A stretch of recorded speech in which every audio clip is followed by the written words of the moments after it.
Hello. Oh, my lighting is so bad. Hi. Good morning. Good afternoon. Whatever the case may be. I go by Mechanical Beanstalk. I'm a variety streamer who tries to do more off-the-radar games, which includes games that have a very strong community presence or modded presence or indies or retros that need a little bit more time in the spotlight. Hi. How's it going? Yeah, so today we're actually going to be playing more Tyranny. This is not the normal time slot that I usually stream in, but I had a little bit of extra time. I thought I'd kind of like pop in, kind of do a little bit of streaming, see who's on, you know, kind of get a kind of a feel of like what's good and what's not. Good times to like stream in the future. But yeah, so we're streaming Tyranny, right? It's made by the same guys that did, it was made by Black, I think it was, not Black Isle, was it? Anyways, I don't know why it's skipping the beat, but they made games like Pillars of Eternity and Fallout New Vegas and Baldur's Gate 2. Right, so they have a very long and notable history. Right, so in Tyranny is kind of like a dark fantasy game where the main bad guy has actually won and has pretty much controlled the entire continent, which the game is actually based on. Right, and it's more like trying to live in that kind of like setting, and also you are employed by said bad guy or one of his subordinates. Right. And you kind of, you have, you go around trying to enact his laws as best as you can. And you kind of make your way. There are mostly like what you can call evil endings, antagonist endings, right? There's ones where you kind of like, ally with the more orderly version of his subordinates or the more chaotic version of subordinates, or you can ally with the rebels, but it's kind of like a little bit up in the air, or you can do an anarchy playthrough, right? So, and you can kind of like betray everyone, which is interesting. I think there's like one more storyline you can actually take, one more path you can take in the game. But what we're actually playing right now, we're playing, well, I'm going to bounce over there really quick. And so we are boop, boop, bloop, bloop, bloop, bloop, bloop. Let me know if everything's running okay for you. But we are going to be running as Mooch, right? He's a blind criminal cultist, worships the shadowy creatures beyond the veil, right? And he was imprisoned, right? Freed by one of Kyros, the overlord, the main bad guy's associates, to be his adjudicator. Was it Fatebinder? I want to say is the role of it. So, yeah, let's lower that just a little bit. We just started to stream last Monday, I want to say. And what I'm trying to play is I'm playing on a hard difficulty. We're trying to play like a blind character. So but he like is able to, what I have in my head lore-wise, my headcanon for him, is that he's able to use, he's a lightning mage, right? And he's able to use kind of like the EM fields and like various static forms of magic to kind of like see or have a general idea of what's going on in the world around him, right? And he has kind of like a live in the moment kind of philosophy, right? So I was thinking about going down the Scarlet Chorus storyline, which you kind of alive with a more chaotic evil version. It's not like the factions are not necessarily just like evil for evil's sake, not necessarily. They all have they're mostly bad, but some good in them. But yeah, because I kind of feel like this character is going to be a more kind of like chaotic bents. He's more like, you know, he watches things burn just for fun, that sort of thing. But he doesn't, you know, he's not necessarily a cackling bad guy. But yeah, Mooch. I just started the game. We went through the prologue, which is like a backstory for your early days in the defeating the final resistance for Kyros. And we came here. One of the factions that was conquered in the very last like state of this continent to give Kyros complete control over the continent itself, did do a terms of surrender, but when the war neared its end, they betrayed the garrison that was there, and they seceded. Right? They went back on their contract. Right? So Kyros was very displeased with that. He gave myself the Fatebinder to enact like a holy writ, right? One of the greatest powers that Kyros has in this particular setting has kind of like a meta magic, like a continent scale, like, or area scale, like meta magic effect, where if you read his declaration, it's just kind of like, it's like godlike magic. It just happens, right? And I don't think we've actually seen it being read just yet, but we've implied like what's going to be. So the two factions that are fighting the rebels, they're kind of warring with each other. They have a very different, distinct idea of like what it means to enact Kyros' law and, like justice and how the world was going to go forward from here, right?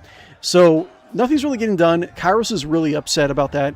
We met, what's her name? Verse, which is part of the Scarlet Chorus. Scarlet Chorus is kind of like I don't know how to like say it very, how to briefly summarize it. How do you even summarize something like this? Because the lore on a lot of these factions is very, very good, right?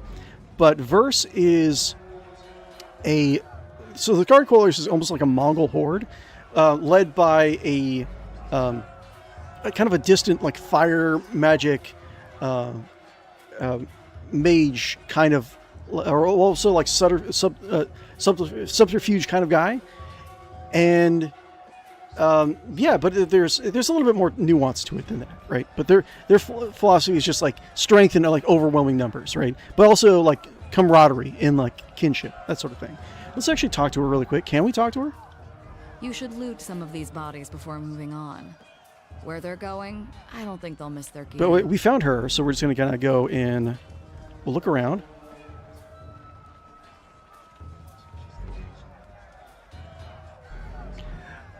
So these are the rebels. Tarkus Demos. Eyes forward, no looking back. The Vendrian Guard warrior roars with his falx held high. His falx. His words are largely lost over the din of combat. What's a falx? Very good. This game is very good with like the little small lore nuances. It just tries to let you know like what this is and what that is. The falx is an enduring symbol of military life in the tiers. Adapted from the agrarian sides of Azure, this curved blade was in ages past the weapon of peasants forged in the battle.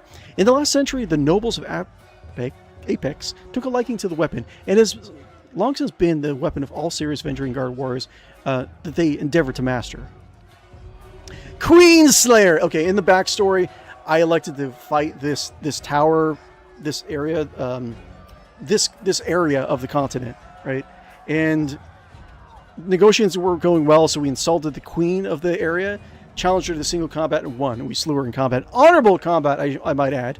Queen Slayer! The warrior rears back his swinging arm as the invective hisses out of his tongue. I've long dreamed of laying claim to your skull. So nice of you to present yourself.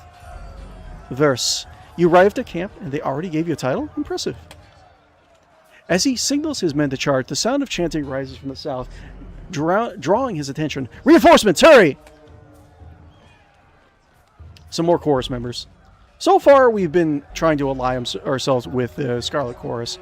I did do one other playthrough of this game before I actually started being a streamer, and we did, or I should say I did, the Disfavored. The Disfavored are the opposite of the Scarlet Chorus. They're more like a lawful evil faction. They're more like discipline, honor-bound, but like very stringent about like certain codes and stuff, and very willing to let, to let criminals be put to the sword. And have certain atrocities kind of like slide by them. Okay. Mocking Blaze, run down the Oathbreakers, let none escape from the red mob of reinforcements from the south. A blood chanter emerges at the head of the rabble. The ornamented crest of her staff pulses with crimson tones. Signaling spells of magic are wordless and moving her mouth, the blood chanter scribes a series of spells into the air. A red glow surrounds the Vendrian Guard warriors, and the chanter's magic worms its way into their minds, blinding them with rage. So, from what I remember of I mentioned this a little bit in the first stream, but the magic, the way it works, to my knowledge, is that there are certain people that are kind of like, I don't know if you want to call them like mutants, but they're avatars for certain forces of the world. They're just born with the ability to it, and they can harness magic instinctively and do more things with a certain category of magic more than anyone else can, right? Once they're born into the world, think, I don't know how their sigil comes around, but their sigil comes into effect as well. And you can study the magic sigil, and if you're just a practice spellcaster, and you can eventually, through hard work, become a spellcaster yourself. But you're nowhere as near as strong as, like, say, the original Fire Mage was, you know, stuff like that. Tarkus, Demos, hold position, all of you! You there! Keep to the path! The warrior gestures along the canyon trail, but the soldiers turn their attention to the Scarlet Chorus. Roaring challenges. No, don't engage them! We need to run! His orders falling on deaf ears, the warrior reluctantly readies his weapon. Boss? Okay. Already in melee. That's not good. Okay. Let's see here, dude. Can I just, like, kill this guy really quick?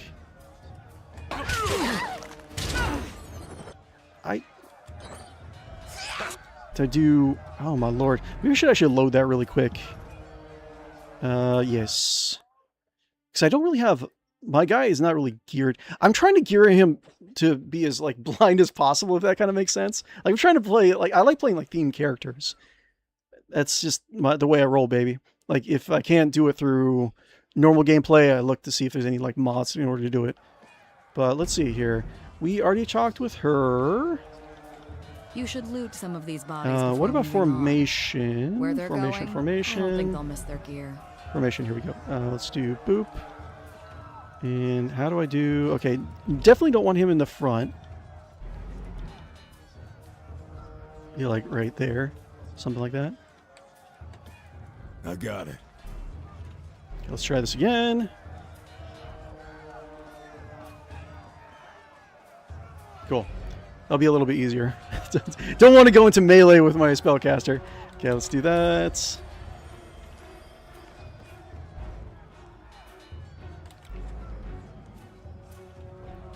Okay, pause.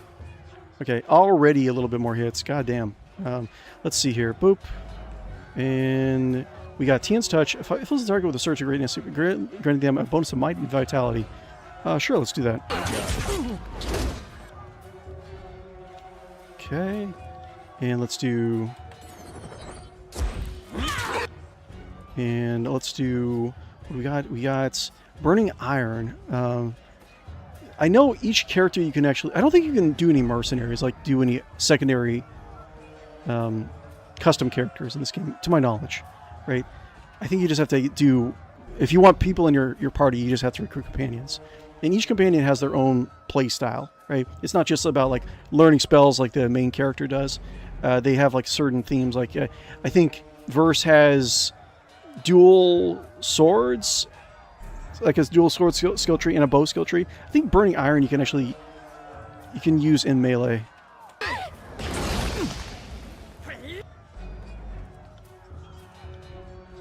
You got it. Okay. We're good, we're good, we're good. And you, what do we got?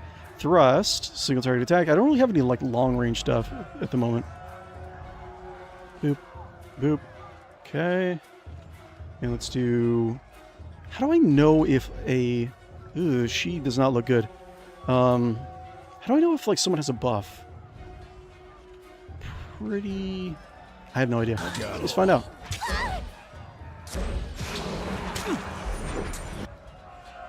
Okay. And... Lightning. Let's just do some stuff. And yes. Ooh, you're not gonna attack me, are you? the adorable... Yeah, stay away from me! You son of a bitch! Okay, I guess I have to do... You... Don't you... Stay away from me. Should I use... Oh, I'll use it. Use a potion early. Okay. Okay, so like, in each companion you can actually get more combo attacks, right? And I think there are reputations in this game you can get for either, you know, friendly factions, enemy factions, right? But it's not just like, does someone like you or does someone hate you? I think it's more like you get factions like who fears you versus who respects you or something like that. And it's not, neither one is a bad thing. Like you can do an entire run based on like fear, and you can still get a bonus of it, right? I think I did more like respect when I did my disfavored playthrough.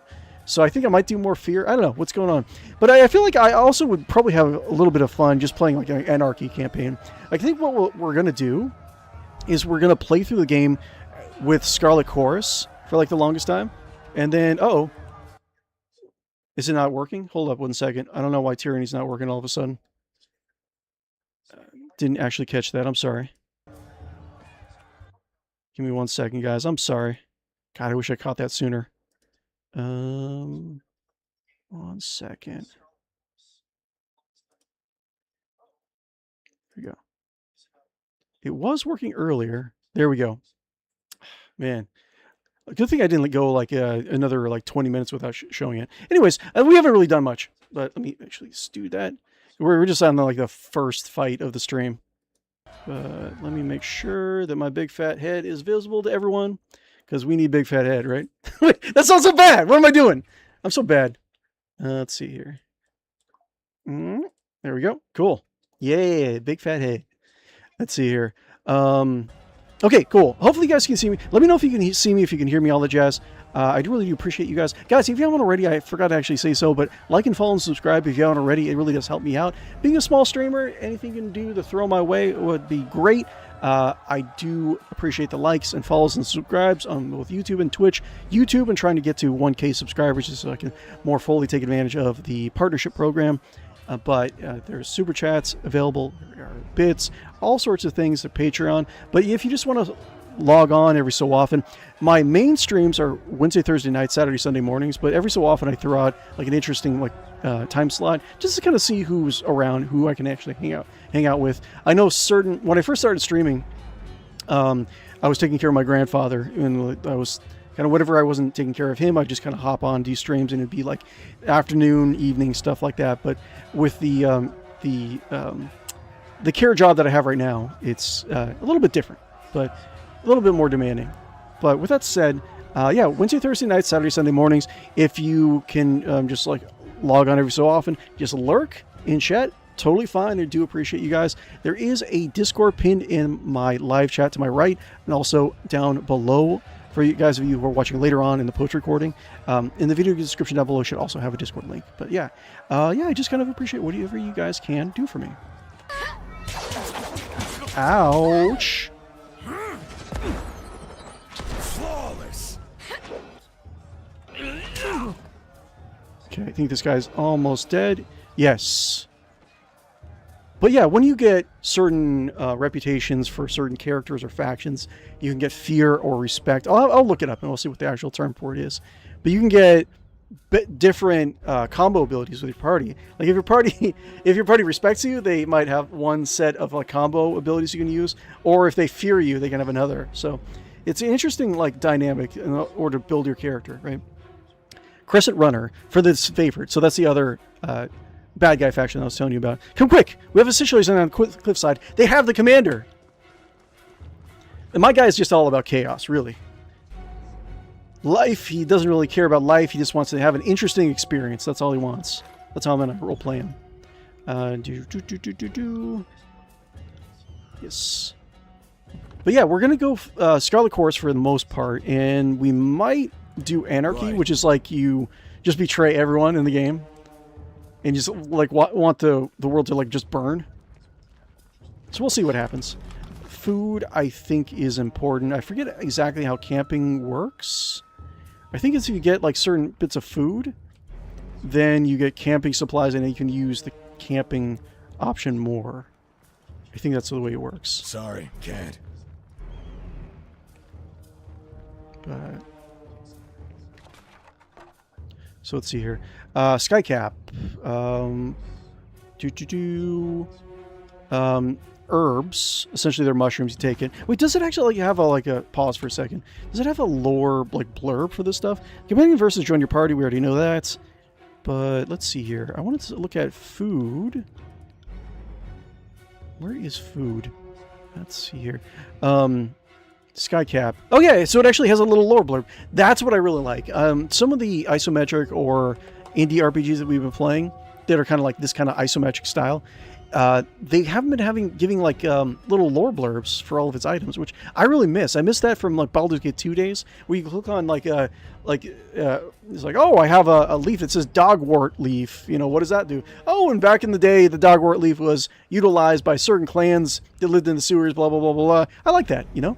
The Skycap mushroom improves Ember's wits and magical acuity, as well as aiding in the recall of obscure bits of lore. Okay. Lore is supposedly the best skill for this game. So wits, I think, is plus 10. So magic skill actually does more damage for magic, I want to say. Which is like how fast you can actually, what's the cooldown reduction? I think it's cooldown reduction. Skycap. I think I do want to actually like read a lot of this stuff, because I am very like, it has very, very good lore in the game, and I am interested in learning a little bit more about the lore of this setting. The Skycap mushroom improves the abilities of grown on the steepest slopes of the mountains surrounding Vendrian's Well, this general area that we're in. The benefits of the Skycap mushrooms led to a long alliance between the queens of House Vendrian and the sages of the Vellum Citadel. The sages were so eager for the mushrooms that they would even trade rare scrolls of magic to the rulers of Apex in order to secure access. This consumables effect increases the strength as its user gains power. Okay, cool. Interesting. I'll give that. And fruits, we have 1 wits for 600 seconds. Okay. A head wrap. Okay. Actually, kind of, yeah. I want a hide helmet. I want to see my magnificent flowing blonde hair in my mutton chops. I love it. What about like this? How was I look? Let's see here. Is this anything? Deflection 1%. And deflection accuracy plus 1%. Interesting. Okay. Interesting. Can I change my...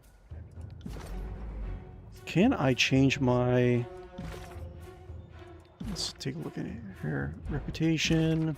So, and you can... There's a spell creation system also. Let's see if we can actually use this. I don't know if we can actually make spells yet. Spells are created using 2 or more sigils. The core sigil determines the type of magic, such as fire, frost, or illusion. The expression sigil determines how the core shapes itself in the world, such as a ball of fire or frost enchanting a weapon. There are several categories of spells that can accent a spell, granting it range, accuracy, or providing bonus secondary effects. To begin crafting a spell, select the core sigil. Okay. For the type of magic, followed by the expression sigil to determine what form the spell takes.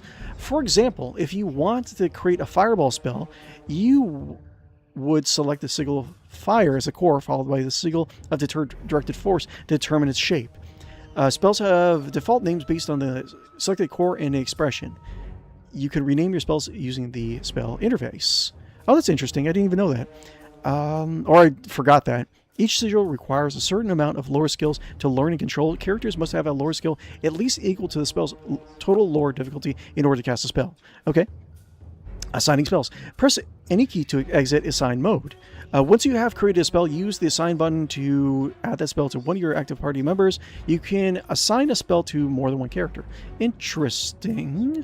If you want to modify the spell later, after you've discovered more sigils, select the spell from the party member you wish to modify. The interface will populate with that spell's information, allowing you to modify it and save your changes. Okay.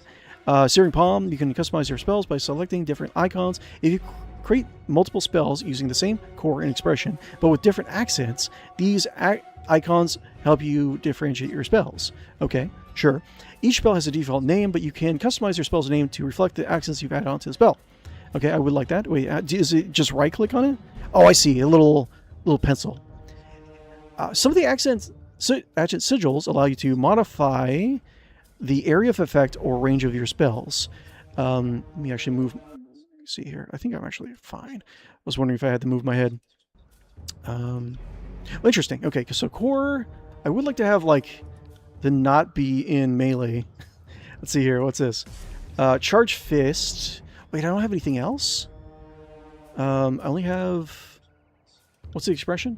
Sigil of Focus Intent. So I don't have anything else? That sucks. Well, I can't really make any... It's the first thing in the beginning of the game, so it's fine. I understand. Let's see here.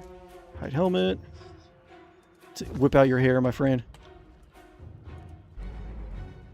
Can I up the game difficulty, filter, voice frequency, scroll speed? Let's just scroll that a little bit more. Privacy policy, show reputation, sure. Quest notifications, screen scrolling, show news, movie subtitles, difficulty, auto pause, controls, graphics, sound, whatever. That's fine. We're good. Yes. Oh, feetsies and monies. We need that at the beginning of the game. Where's my feetsies? Boop. Oh, we have boots already. Do you have boots? Let's see. What do we got? What do we got for feetsies? We have armor plus armor 0.5, slash shock armor, 75 corrode crush armor. Sure, I guess. Deflection 3. Deflection 1. Recovery 2. I need more recovery, don't I? So, I'll just sell it later on. Tis what it is. We can definitely revive when defeated for 120 seconds. Sure. I guess. Let's see here. We got lots of stuff. Potion of protection. Okay, cool. Yeah, I'm overthinking things as I am wont to do. Let's see. Boop, boop, boop, boop, boop. Mighty, wondrous, luxur, beautiful mutton chops, mutton cops, something different. Cool. All right. What are you doing over here? What are you doing? You'll draw attention to me. Oh, it's like, yeah, Scarlet Course is just like a Mongol horde of guys. What's going on?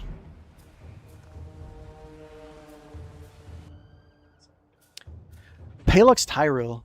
Palux Tyrell. Stow your weapons, or we'll find out how long a man screams before hitting the ravine down below. Cornered between a precipitous drop and a band of angry soldiers, the Oathbreaker warrior holds it his favorite officer at knife point. Drasus, the guy that he is holding hostage. Skewer him! Don't worry about me! Graven Ash will protect! This favorite officer winces, blood seeping from the seams of his bracers and cuirass. And Graven Ash will protect. This favorite are all protected by Archon Graven Ash's mystical aegis. Many will attest that this allows the favorite to endure truly staggering punishment. However, there is no documented case of this favorite surviving decapitation, being sliced in half, or any wantonly fatal doses of trauma. It is highly unlikely that the Ash's aegis signal, their leader, right, will save Drasus from his neck being sliced open. You heard the man. He plainly invited you to use that little blade of yours. What are you waiting for? Permission from your pimp? This blade? Mooch is just like, okay, whatever. He uses the static electricity EM spectrum around himself to like see. I gotta remember when I'm like reading this out, I can't describe stuff because Mooch can't actually see fine detail because he's blind, right? This blade, you hear a shuffling of the man. I should say with the jerk of his knife, you can kind of see a little bit about it, but fine detail I can't. I shouldn't actually read out. I got to be lore accurate to Mooch. Our friend Mooch here. This blade, with the jerk of his knife, he slices off a clump of Drasus' matted hair. If you are so eager to see your ally dead, just step closer. Conquest. Why kill this favor? Nobody swing with the Queenslayer. Disfavor gain minor favor. Scarlet gain minor favor. Athletics. Don't have enough athletics. Actually, yeah, I could just say Mooch is like, why kill that disfavored nobody when you can take your swing at the Queenslayer? He grins with his crooked tooth grin. Mooch, that is. Palux Tyrell. You? The Queenslayer? Pushing Drasus to the side, Palux Tyrell bounds forward with murder in his eyes. His glorious charge ends abruptly when his favorite soldiers step in, weapons out, and butchers him. Dazed but alive, Drasus lets out a long sigh and struggles to his feet. I gotta work on my maniacal laugh.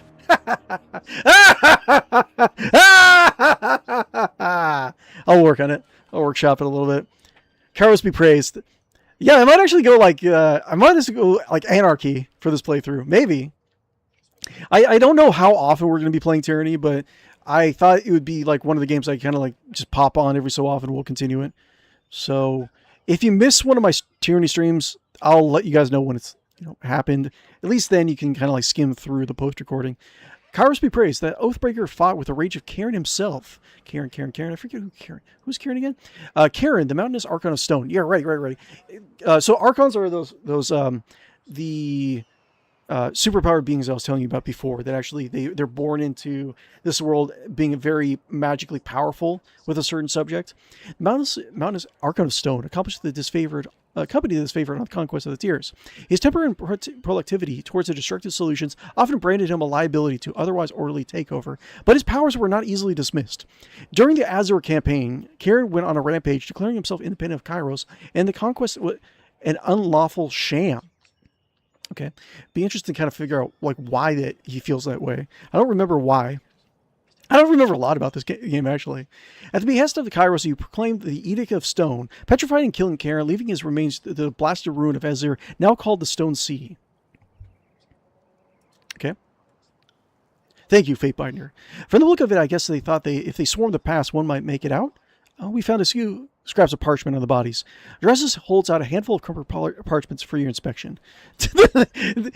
Mooch kind of looks at him. Mooch at him like... a little quizzical look. I'm blind, man. Okay, literacy is rare in the North. Very few disfavored soldiers know more than a few written words. Okay, I got to remember I can't read, so we got to. That'll be interesting. Hopefully, there's not any puzzle. I don't know. We'll figure it out. I got to remember like Mooch can't read because he's like literally incapable of it because it's not going to have any unless there's like indentations on the wall. Literacy is not uncommon in tiers, but the nobility of the younger realms have taught literacy to the firstborn noble for centuries. Now most of these... Now most of these disenfranchised nobles have fallen in with the uprising, and they rely on written messages, knowing most of Kyros' forces will be unable to decipher the contents. Okay, well, interesting. And from what I understand, like this universe is supposed to be like early Iron Age, but it's mostly Bronze Age, right? So like iron is... like, what is this strange substance? But it's interesting. Yeah, Mooch like holds out the paper, looks at him with his blind eyes. I can't examine it. All that training in Graven Ash doesn't teach you how to read. Get very minor wrath. The commander stares at you unamused. Whatever. Whatever happens, whatever reputation I get, I'm just going to get. Mooch crumples up the stuff. I can't read. Well, from the look of it, we kept them from slipping out of the valley. Whatever they hope to accomplish, I think their plan died here. The Archons are expecting you. When you're ready, leave by the gate to the southeast and follow the downslope for a few hours. You'll see the camp a few leagues away. Can't miss it. All right. What fun. What fun, Mooch says. We're going to have good, wholesome fun with Mooch. We got grain. Ooh, nice. Scrolls. Okay. Quick finger bangles. Two-handed swords. Got it. Interesting. Can I save? I don't think there's a quick save option in this. All right. Boop. Boop, boop, boop, boop, boop, boop, boop. Climb the rope. 35 athletics. Mooch is too weak. Sorry, anything else? Aurora. Okay, what's up with Aurora? Aurora, Fatebinder. Aurora salutes you as you approach. We are honored by your presence. Need something? Oh, is the situation here in Avenger as well? How long have you been with the favored? Or can you tell me with the variance guard? See anything interesting? What's the situation here in Avenger as well? The Oathbreakers hold the citadel at the heart of the valley. The one built around the base of the spire. Or points east towards the tower. Well, points east. The Matani River has been the largest headache during the siege. It is unsafe for armored troops to ford, save for at key locations, and the enemy knows that this as well as we do. I know we'd be a lot further along if the Scarlet Chorus uses alleged strength in numbers to ford the river themselves or overwhelm the enemy. Aurora looks at Verse with a disapproving air. As is, we must take the valley slowly and advance toward the disfavored bulwark, since that's where the real work gets done. Verse. Because that's all it takes. It's just numbers, right? If the disfavored were quicker to act, maybe the Avenging Guard wouldn't be so trained up to face us.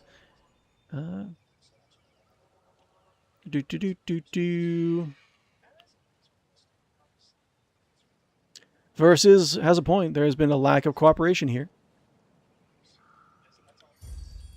On both sides, I assure you. And we get nowhere by bickering over the failings of past battles.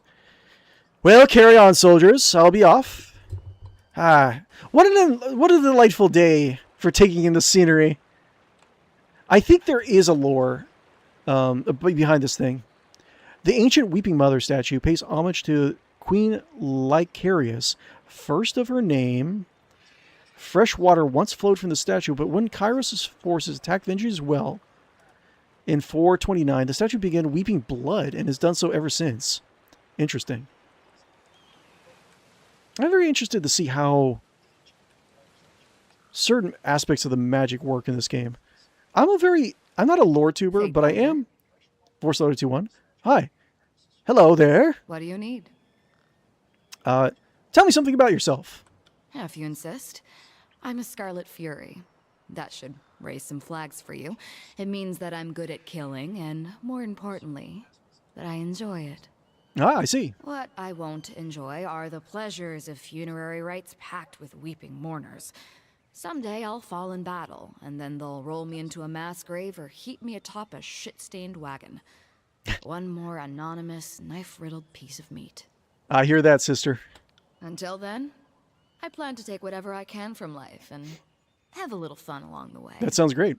Have you also do things over? Do you have your conscripted with feathers? No, okay. Okay. Yeah, Mooch is just kind of curious. Seeing a little bit more about it. Mocking Blaze Drasses. Okay.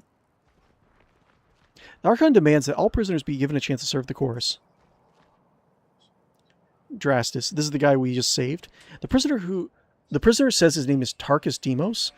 Tarkus lets out a long sigh, tapping his gauntleted finger into his temple. That I don't think that this is a complicated matter if he dies. His family's been a driving force in the Vendrian Guard. Killing him should demoralize whatever is left of the Tarkus clan. Mocking Blaze, okay. But we must offer the enemy redemption. Save for the inbred nobles. Just ask the Queenslayer. The Chancellor lets out a hearty chuckle through an incomplete set of teeth. That's okay, cool. But corpses can't serve the chorus, so while mercy always pains me, it is what the voices of Nerat commands. Versus Nerat is the Archon in control of the Scarlet Chorus, right? I'm not really sure like how much it goes into the voices of Nerat's backstory. All that I remember is the voice of Nerat is that he's Kyros' like spy master. He leads the Scarlet Chorus, and I think he's really well versed in like magic and tomes and stuff like that, and like hidden secrets. Wait. I think he's the spy master, or it could be there's another character that you meet in the game, another Archon. I think that's I'm pretty sure Voice of Nerat is the spy master, and there's another Archon that we meet that's very like subtle, like shadowy guy. I think that's the main assassin for Kyros, I think. Or maybe they share the roles. Stream Boo, what's going on? How many variations of you have I banned, Stream Boo? Crazy Stream Boo. Let's see here. Everything looks okay. Camera's working okay. Stream's running okay so far. We let you take prisoners, but you can't control them. You send these conscripts out on patrol, and they never return, defecting all over again. I can't let this nonsense strategy continue. Well, I insist this Oathbreaker be taken to the Voice of Nerat, leaving us at an impasse. Fortunately, we have a Fatebinder here to settle the matter for us. The Chancellor turns to you, an expectant smile creeping across her face. So what say you? What should become of the prisoner? Execute the Oathbreaker. Of course, should be allowed to take his chance to favor new recruits. Last time I was here, the course was more willing to poison the locals with no offer of redemption. What changed? Yeah. So, have you changed the way you do things? Well, yes. The Chancellor narrows her eyes, scowling as she contemplates her words. We're indeed guilty of being haphazard when we take pains to conscript and when we focus on getting the job done. But the fact remains, this warrior has use. Hopefully his fighting stock, maybe his swine feed. Either way, killing him is a true waste. I mean, Mooch would probably see the same way. The Scarlet Chorus should be. I'm not sure. I don't know what kind of accent, if any, like Mooch should have. Yeah, the Scarlet Chorus should be allowed to chance its chance to recruit new members. Why not? Drastus. This is the sort of nonsense that got into the mess we're in now. If he keeps showing these mongrels mercy, they'll just bite us time and time again. If he'll calm your nerves, I will assure you that this one won't be put on the battlefield. This mage snaps her fingers loudly, gesturing for her gang to listen. Make sure the prisoner is taken straight to the voices of Narad. Drastus, I won't let you keep you here any longer, Fatebinder. I know you have important business in the valley. Drastus salutes you, and his iron gauntlet wrapping on his breastplate. For the glory of Kyros. Yes, yes, yes. For the glory. Excellent. Anything else? Cosma, Drastus, Mocking Blaze, Cosma. Who's Cosma? Let's check. Well, I just want to immerse myself in this lore of this game. It's really, really well done.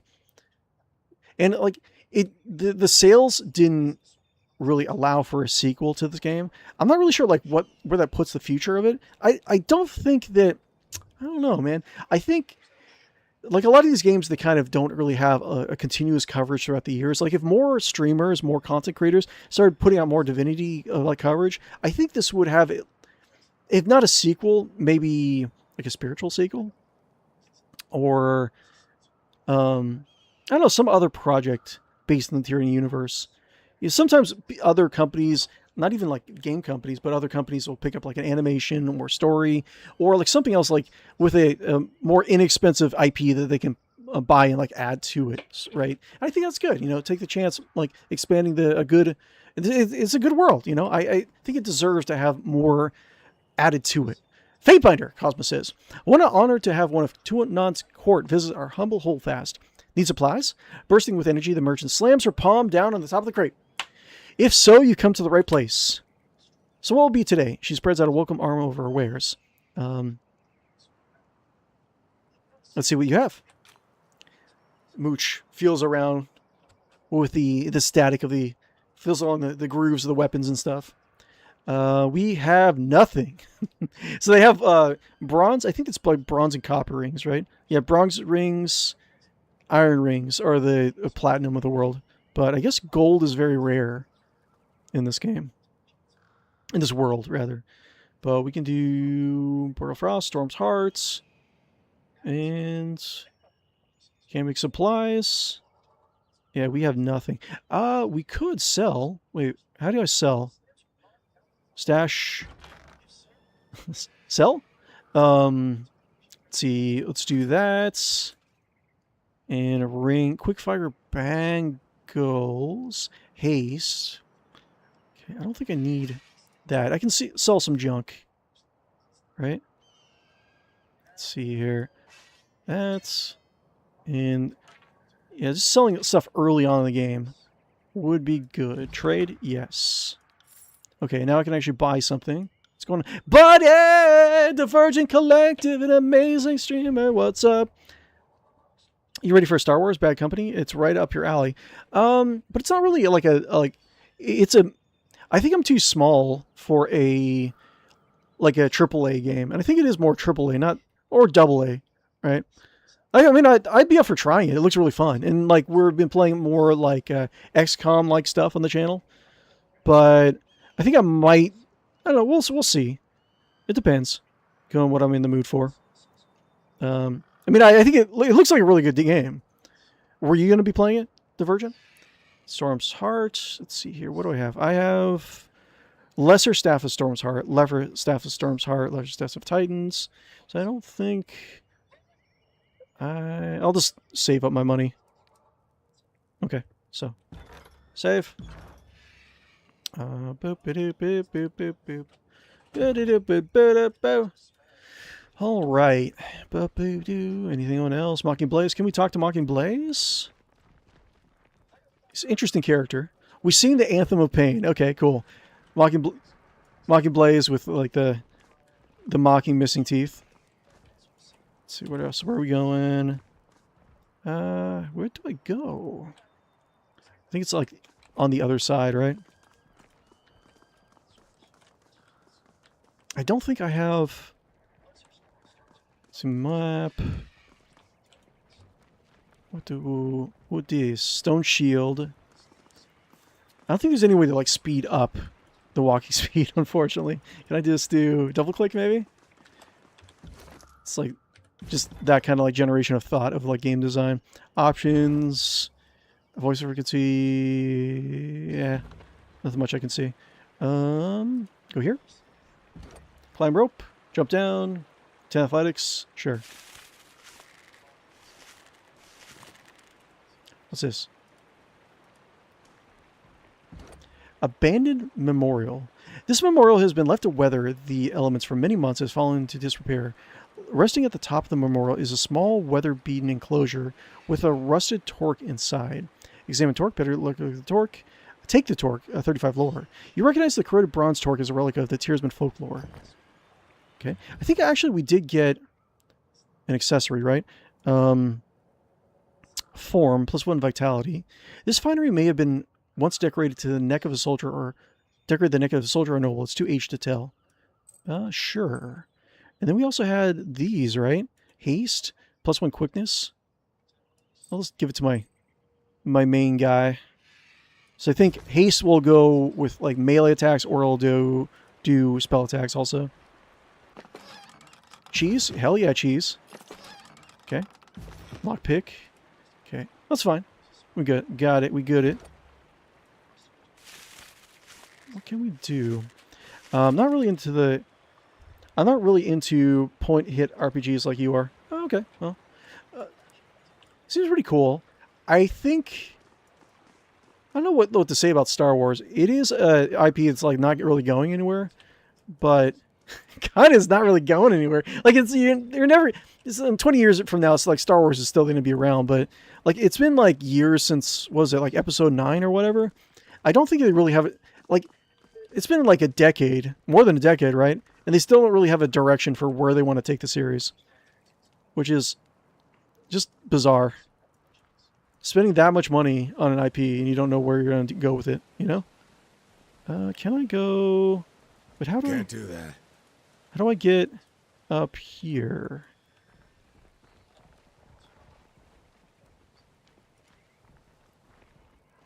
Where am I going? Where are you going? Where are you going? Oh, okay. Here we go. Cool. We're going all the way around. We're probably not going to have enough athletics, right? What does it say about potions? This healing potion is fairly poor quality, brewed either by a princess alchemist or an unskilled one. Okay. Doesn't really say like how magic is applied to potions. Climb. Yes. More stuff is always good. We're not playing on the crazy difficulty. My logic was like it's been so long since I actually play. We're playing on hard, right? We're not playing on normal. But I was just kind of more nervous about not remembering anything about the game and just getting immediately trounced and having to reload over and over and over again. I guess you could like change the difficulty later on. If it becomes a little bit too easy, if I'm just like naturally amazing at this game, which I probably could be, we might up the difficulty a little bit.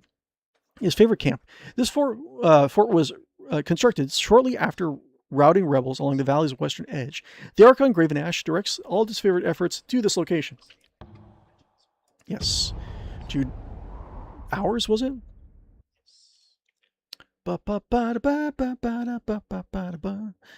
Baby. Baby. Let's see. Mocking Blaze. So we are good. Oh yeah, let's take a look at something really quick. So let's see here. We can do talents. We have not leveled up yet. There's quests. There's reputation. So you can have favor and wrath. Yeah, that's more or less what I was thinking about. But each one gives you a type of ability. So if we had Scarlet Chorus Wrath, we can do +30 defense against bleeding and burning attacks. Spreading blood, if we really wanted to pump up the wrath on it. So I mean, I don't know. I'm just kind of gonna roll. I'm gonna role play into. I'm gonna role playing, right? We'll see how things go, but I haven't really given much thought to like if I'm gonna piss off every single faction or what. But I am pretty sure we're gonna go. I know we're gonna go Scarlet Chorus, and maybe ally with them completely, or we might just betray everyone and do like a chaos anarchy mode.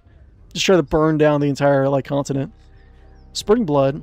Examine the target, causing him to hemorrhage blood, taking a large amount of damage that ignores armor and long-lasting bleed effects.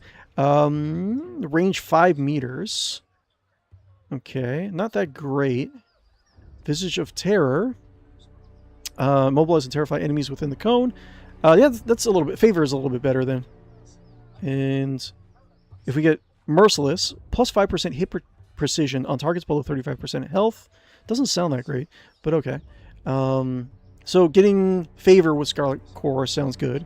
Disfavored. Kyros' Ironclad Elite. They disfavored Foul Graven Ash with unyielding loyalty. Proud of their heritage, they only allow those with pure northern blood to join their legions. Okay, if we do Favor, stand together, stand strong. All party members near you receive a bonus to the resolve. Okay, great. Favor the Fatebinder grants a damage absorption shield to the target. Not really my thing. Wrath, which we might actually be going down the route, right? Undying Fatebinder. Once per combat, gain a damage absorption shield for a limited time if you fall low on health. Maybe. Sever Ash's Bond. Okay. Sever the bond between Graven Ash and any disfavored in the target. Oh, it's only against disfavored? That's dumb. Receiving the benefits from any disfavored in the area, preventing them from receiving the benefits of Ash's Aegis. That's not that great. Venturing Guard. Favor. Supposedly if you do like the rebel route and like try to be good, like it doesn't really go well for you. Like everyone kind of still hates you. Champion's Valor, gain a plus 3 hit precision. Okay. Sun Spear. Summons an enchanted javelin of energy and hurl it at your target. The javelin damages the target's equipment, reducing his armor, and then applies burning to all foes in line. That sounds pretty good. Foe line for... What's the range? I don't see it. Oh, 14. Okay, well, interesting, I guess. Wrath, we're already on the track, right? Unnerving Presence. Nearby enemies receive a penalty to accuracy. Okay, maybe. Drain Strength. Drain Resolve. Drain Finesse. Sure. Companion. Loyalty. Death from above if I do Loyalty. Launch Verse into the air, allowing her to unleash a series of well-aimed arrows into the target from above. Each of these arrows strikes true and has armor penetration. Okay. Or if I want to make her afraid of me, Fury's Rage. Project intense flames towards Verse, which she then catches on her blades and spins into an aura of wreathing flames around her. Nearby foes take burn damage from the flames while they last. Interesting. Graven Ash. They don't get any specific abilities. Interesting. I'll just roleplay it.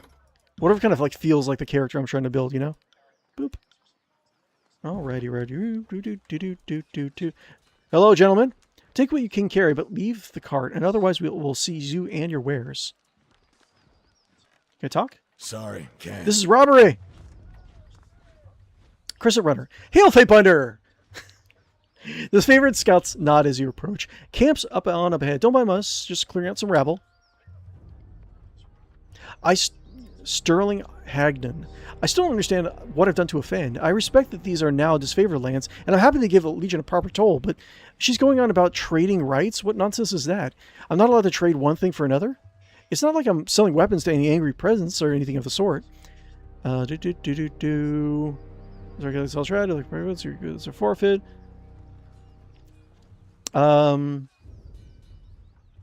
It's not any... Yeah, Mooch wouldn't really care. This is none of my business. Carry on. Right, you are. We'll take care of this vulture. Crescent Runner nods to you with a knowing smile. Cool. And can I... 39 subterfuge. Slow down a moment. I know we're both eager to watch Archons bicker over tactics like a pair of magpies, but I need to ask you something first. What? What is it? The voice in the rot told me you're coming as a mediator. Considering the source, well, I can't help but feel I'm only hearing half the story. So let's have it out. What's so special about you? Here to deliver edict from Kyros. Have nothing to tell you. Why so suspicious? Subterfuge, the voice in there asks you to spy on me. Enough of this, I'm smite with the Archons. So what else has the voice of the Nerat told you? Only that I can find you in the Edgering Ruins. Truthfully, I could have picked you out of a crowd. You're the only one of us who hasn't spent the last few months bathing in the stink of the Matani River. She laughs, but there's a forced nature to it. No, Mooch likes a good laugh. I'm here to deliver an edict from Kyros. That makes a crazy kind of sense. Considering how long the siege has taxed the armies, I can understand why Kyros would send you with an edict to speed things along. Have you read it? Do you know what it says? I mean, is it not for her to know? I don't know what the lore is. I mean, I don't think Mooch would really care either way. The Archons must lay claim to Ascension Hall by Kyros' Day of Swords, or we'll all perish. One more thing the Archons to fight over. Well, thanks for cluing me in. If Kyros sends any lightning our way, just tell me when to duck.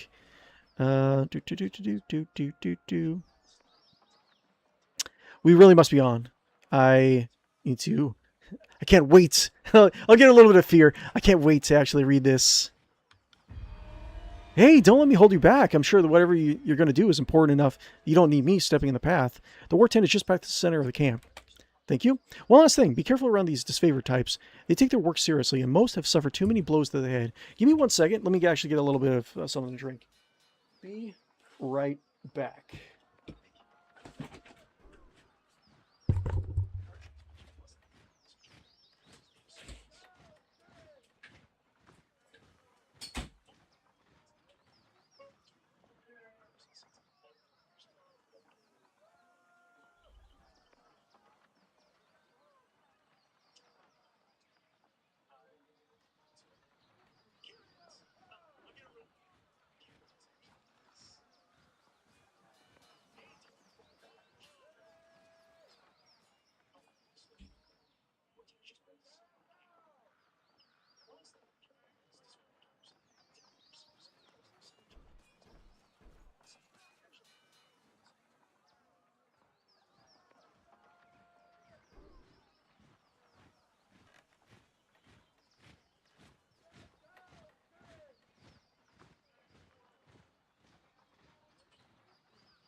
All right, come back. Thank you very much for waiting.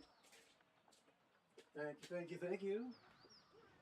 Wondrous, amazing, beautiful people. Hello.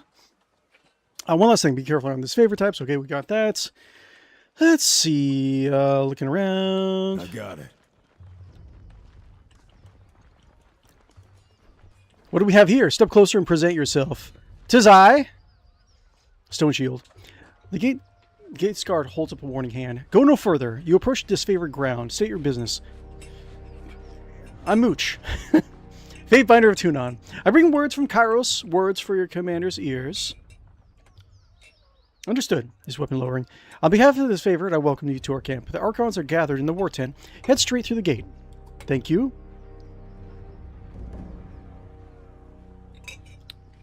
The more I think of like Mooch, the more I think of it, he probably walks around like with like his coat like unbuttoned. Maybe his hair undone. Maybe he needs to needs a little bit of mouthwash. Kind of like he's like a kind of a scuzzy like a little shady little character. We got Pentabor. Who is that? Pentabor. Hail to you, guardian of the law. This merchant dressed in merchant finery greets you with a smile.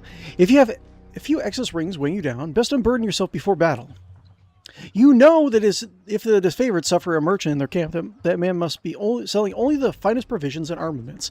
He points to a collection of shields, rations, satchels, and wineskins and other sundries. Take a look, and tell me if anything interests you. Let's see. Soldier, lawbreaker. Lawbreaker. Okay, so like Mooch's backstory, he was a shady criminal in his backstory. Lawbreaker. Might I take a look in one of those crates? Standard inspection procedure. He hesitates and then corrects with a welcoming smile.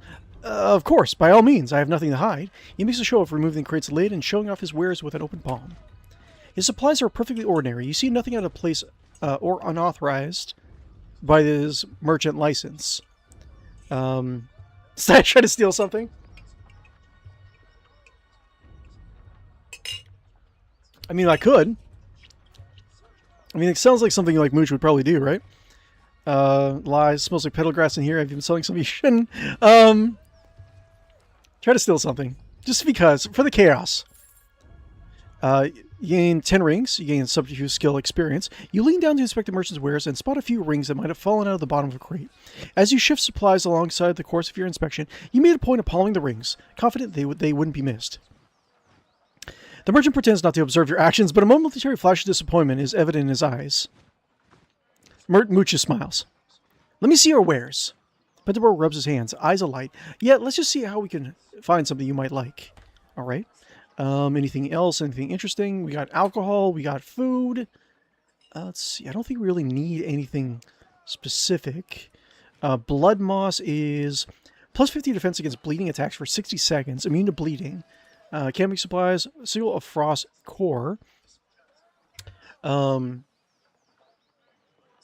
This spell contains a magical core, which is used in spells that manipulate.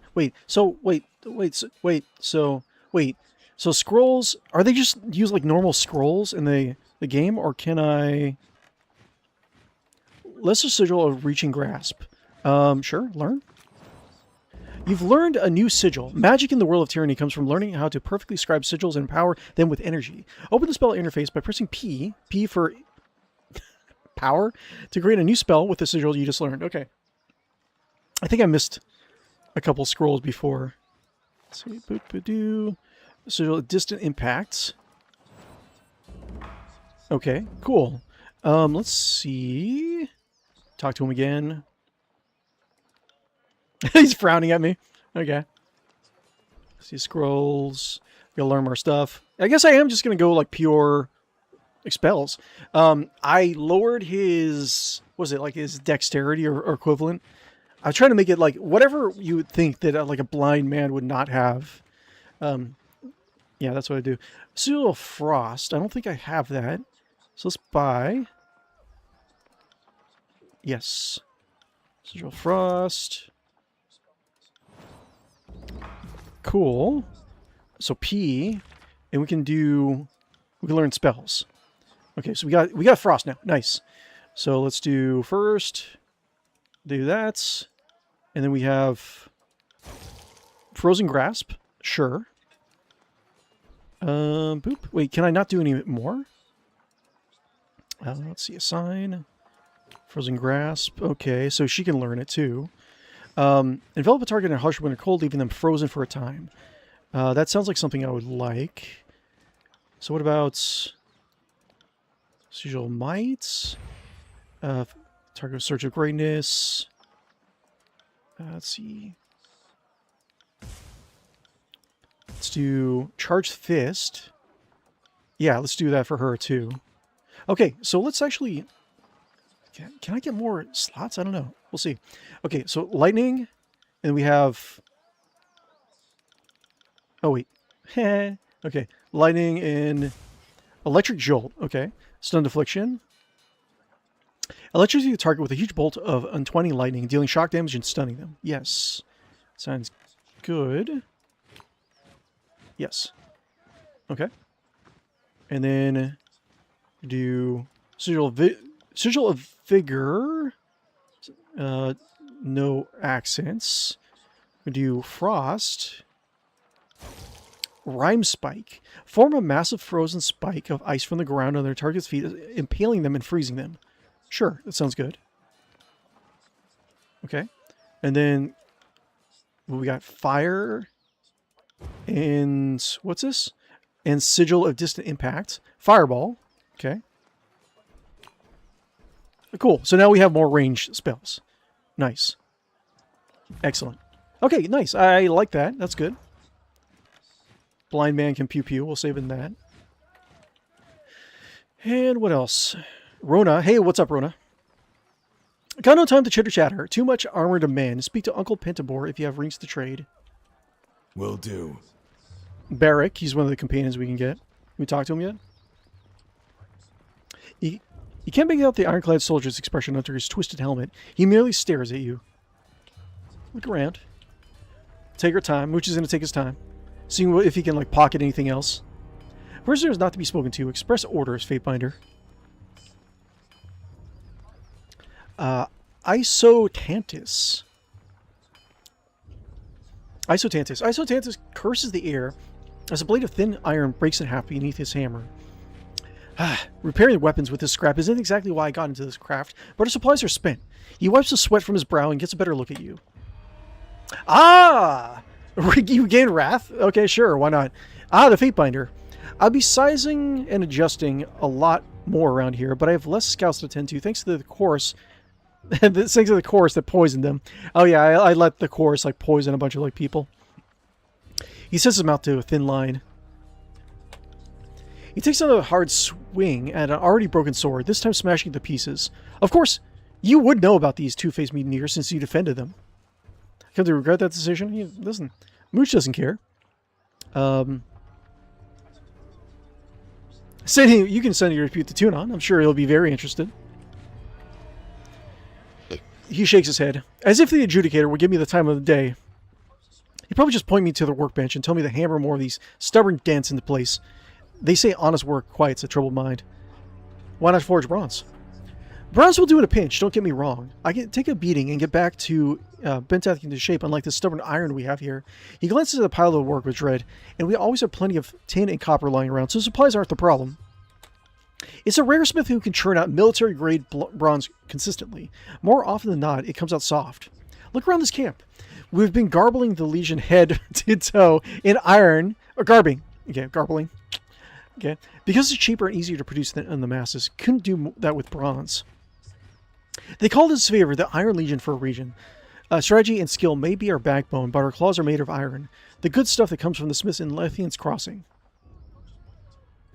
There's an iron shortage? I'm afraid so.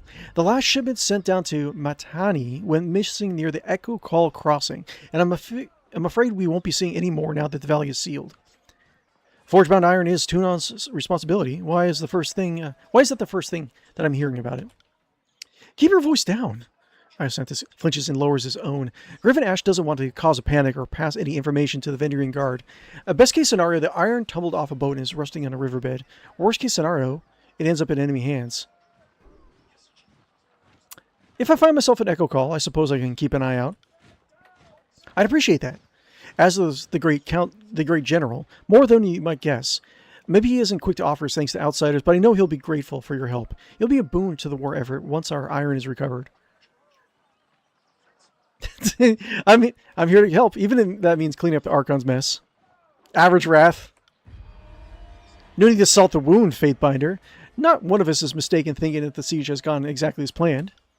He glances around to the crate beside him and points to a small set of notches on the wood. You see that? That's how we tell apart our iron shipments from the rest. Okay, small set of notches. Inconspicuous to most people don't go snooping around. You want to keep an eye out for these. Good hunting. Need something else? Let me see your wares. I'm sure they'll give me a good deal, right? 20 monies. Okay. Okay. Better DPS. Stone shield, stone shield. Okay, well, interesting. Anything else? We got flour. Excellent. Eat that flour. Snack on that flour. What's this? Sterling Hagnan. Hello. This is all your fault, you Kyros dog.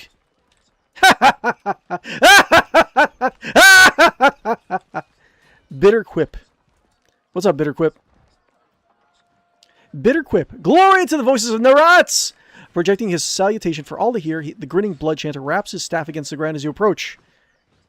Whenever Mooch is walking around, he taps his staff along the ground, feeling things out. Fatebinder Mooch, I presume. His smile quickly retreats, giving word to a sour scowl. I am Bitter Quip, and I am here as emissary of the Scarlet Chorus. Bitter Quip looks at you impatiently. Long, awkward pause. Okay. Are you enjoying working for this favor? He scoffs, looking away from you a moment before sniffing and returning to his attention towards you. I should say reporting to the Iron Hag is an insult. She fought one duel for her title. One.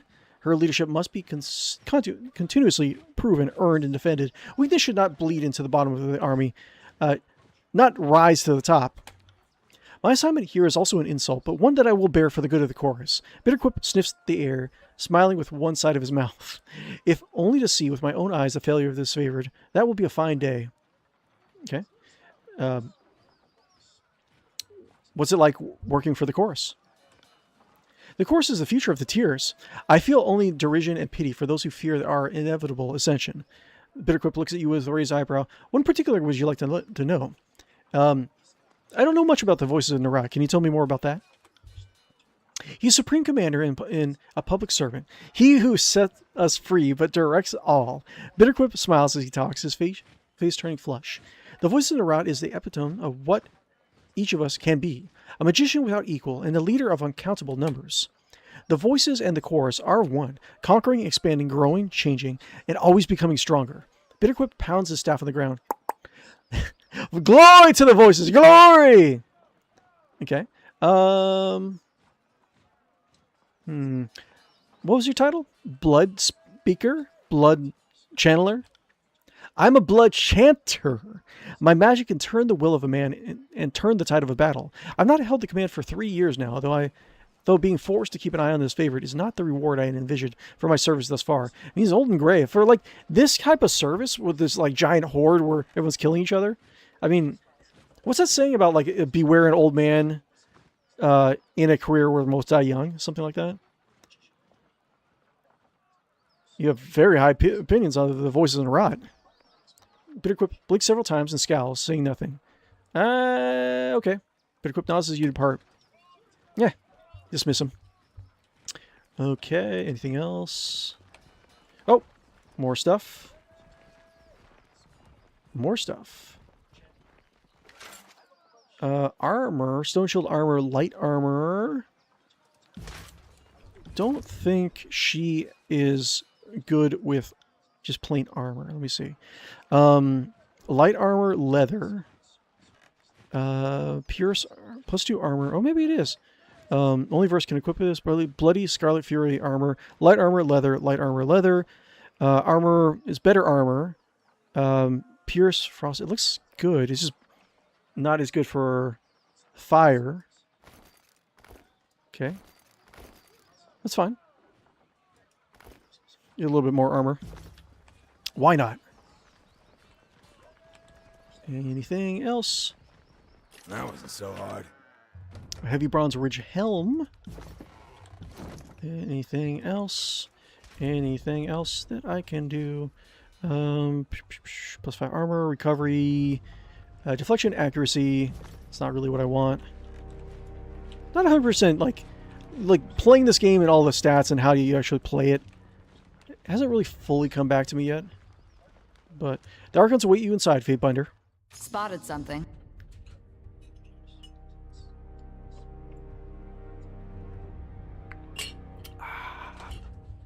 Yes. Yesterday you chided me for wishing to wait. Now you suggest an even longer delay? Perhaps the voices in your skull ought to come to a consensus if you wish to be taken seriously. Good advice. Flexible, changing with the moment. Besides, now that we're agreeing with yesterday, today, we should be happy. We know you hate going to battle without overwhelming odds on your side. If you're so terrified of a challenge, why not wait for your reinforcements? I don't need your heckling. I need your scouting reports, or better yet, confirmation that you quelled the Oathbreakers in the outer valley. Oh, that? We'll solve it in our own time, in a way. We must make at least a token effort to show them mercy, after all. Mercy! You may have shat upon our mercy once before. These gutterborns, South Knobs, deserve nothing. Oh, calm down. We must have leave something to rule, or have you forgotten Kyros' orders? Patience, old chum. Iron Marshal Irenos, 5th Eye. Okay. Can't steal. That's 4 reports of avalanches in the mountains now. The Tearsmen can barely count past 9. They have neither the capacity nor the cause to close off the mountain passes. South Knobs. That leaves the 2nd and 4th cohort trapped outside the valley. So I think what his deal is that he's an Archon, like I mentioned before. They're like superpowered beings that like they are natural with magic, and I think the magic that he has is he can take the pain from other people and bear with it. He's like kind of like a endurance kind of magic. I think that's what his deal is. That's 4. So like just because you're an Archon doesn't mean you're good with every sort of magic. I think that's what I do remember. So. The Archon of War. You hear the Archon of War pounding his staff on the ground to punctuate his words. You can sense that he is a large and imposing man through your static manipulation. His profile is made larger still. You can sense the mystical energy humming from his armor. Or it's the work of your perfidious Earthshakers. Only a fool would not suspect a traitorous Archon of poisoning the mind of his students with sedition.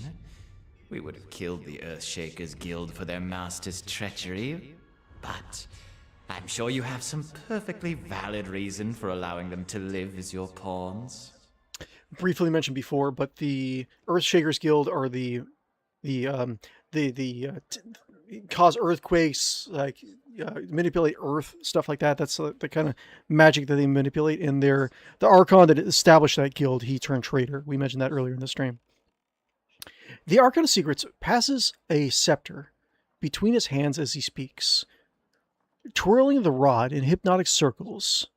And as he does that, you hear voices in your head. Well, hello there, Fatebinder. We'll be with you in just a moment. Emerald luminescence, well, we wouldn't be able to see that. You sense, I don't know, what he sent with his blind sense.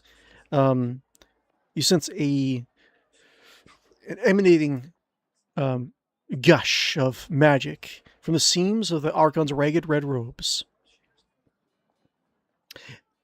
You can sense his mask floating in the spire of the magic, never pivoting or bending naturally. Hey, watch yourself. When these two get going, you don't want to get between them. Remain silent. I always know you've run out of things to say when you resort to mocking my vassals. If we are to speak of treachery, why is it that my scouts see the Scarlet Chorus warriors defecting back to the Vendrian Guard? Your fearsome reputation has gone flaccid, for it seems you cannot control your soldiers, or perhaps you simply choose not to. Fight, fight, fight. Iron Marshal Irenos. But my lords, the Fatebinder has arrived. His favorite commander raises her voice, trying with little success to speak over the Archons. Perhaps we could table this discussion and let our guest speak? Speaking of strategic failures, who was it that insisted the valley would need only a token garrison? For some strange reason, we can't seem to recall which balding halfwit grossly underestimated the enemy. Thoughts? The Archon of Secrets twirls his scepter in a twisting loop, and then you hear the voices in your head. Can you hear us, Fatebinder? Cough if we have your attention.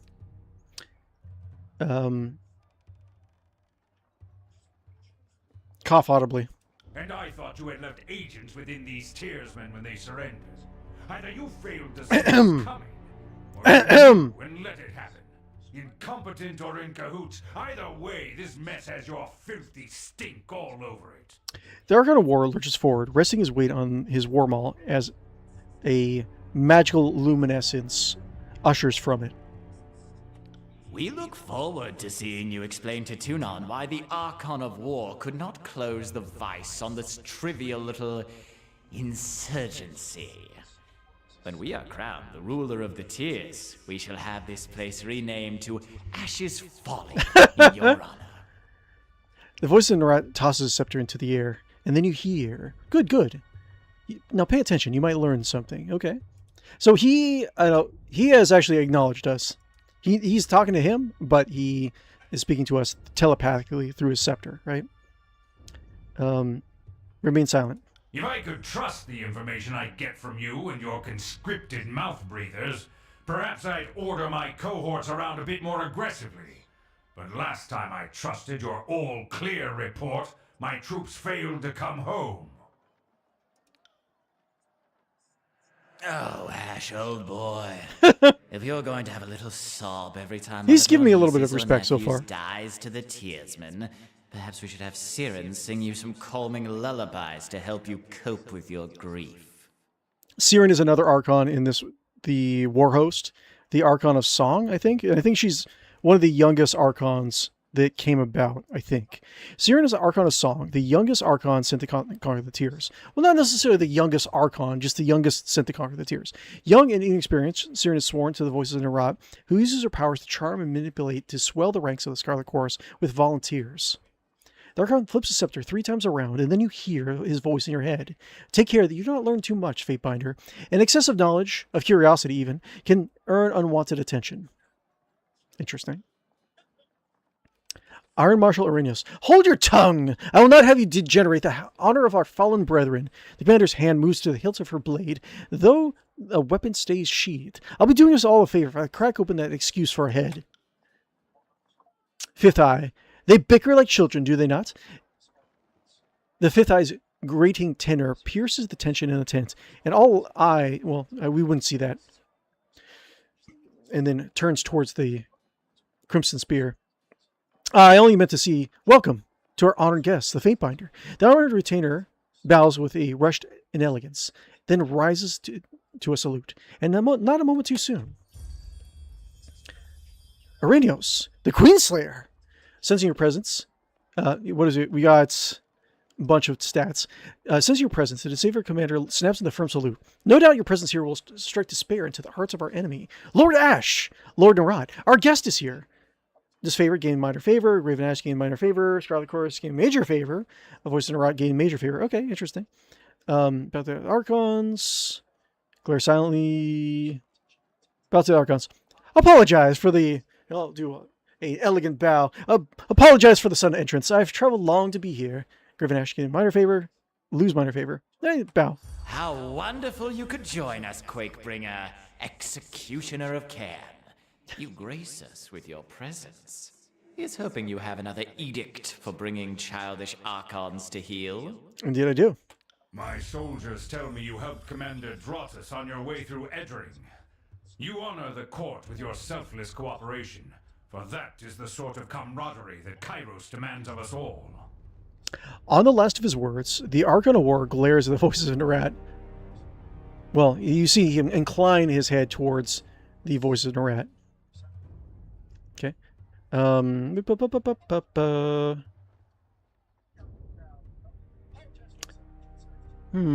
Should I do... Are you done bickering? But yes, I, in fact, have come to bear another edict. Once again, you bring us support in a time of need. We fondly remember your service to the Chorus in the taking of the Bastard City. We knew back then you were destined for great things. But we had not anticipated you would be twice honored with the task of proclamation. So, do not keep us waiting. What is the Overlord's will? What do we do again? The Bastard City, now in the site of Tunon's court in the Tiers, was taken the first year of the conquest in a concerted effort between the Disfavored and the Scarlet Chorus, the first and last battle wherein the two armies acted in relative harmony. When it came to strike of the city, you commandeered several gangs of Chorus conscripts and helped unleash the night of slaughter and fire in the Bastard City. Yeah, sounds like Moochie. Overlord servers must hold their our values to perish. Seems like you need encouragement to work together. Not even competence is inter-gray. He doesn't really. Mooch wouldn't really have that sort of opinion on what they're doing. It's like if they want to bicker, they bicker. It is what it is. The Overlord's loyal servants must hold Ascension Hall by Kyros' Day of Swords, or we all shall die. There are sways with each word you utter. Oh, we'll die. Oh, we'll die. They are thickening with your warmth as you pronounce the tersely phrased commandment, every syllable drafted by the hands of Kyros, the great Overlord. When the edict proclaimed, your pulse quickens and the muscles in your legs, worn a long trip down the mountains, feel renewed. The tired limbs now nearly buoyant with vigor.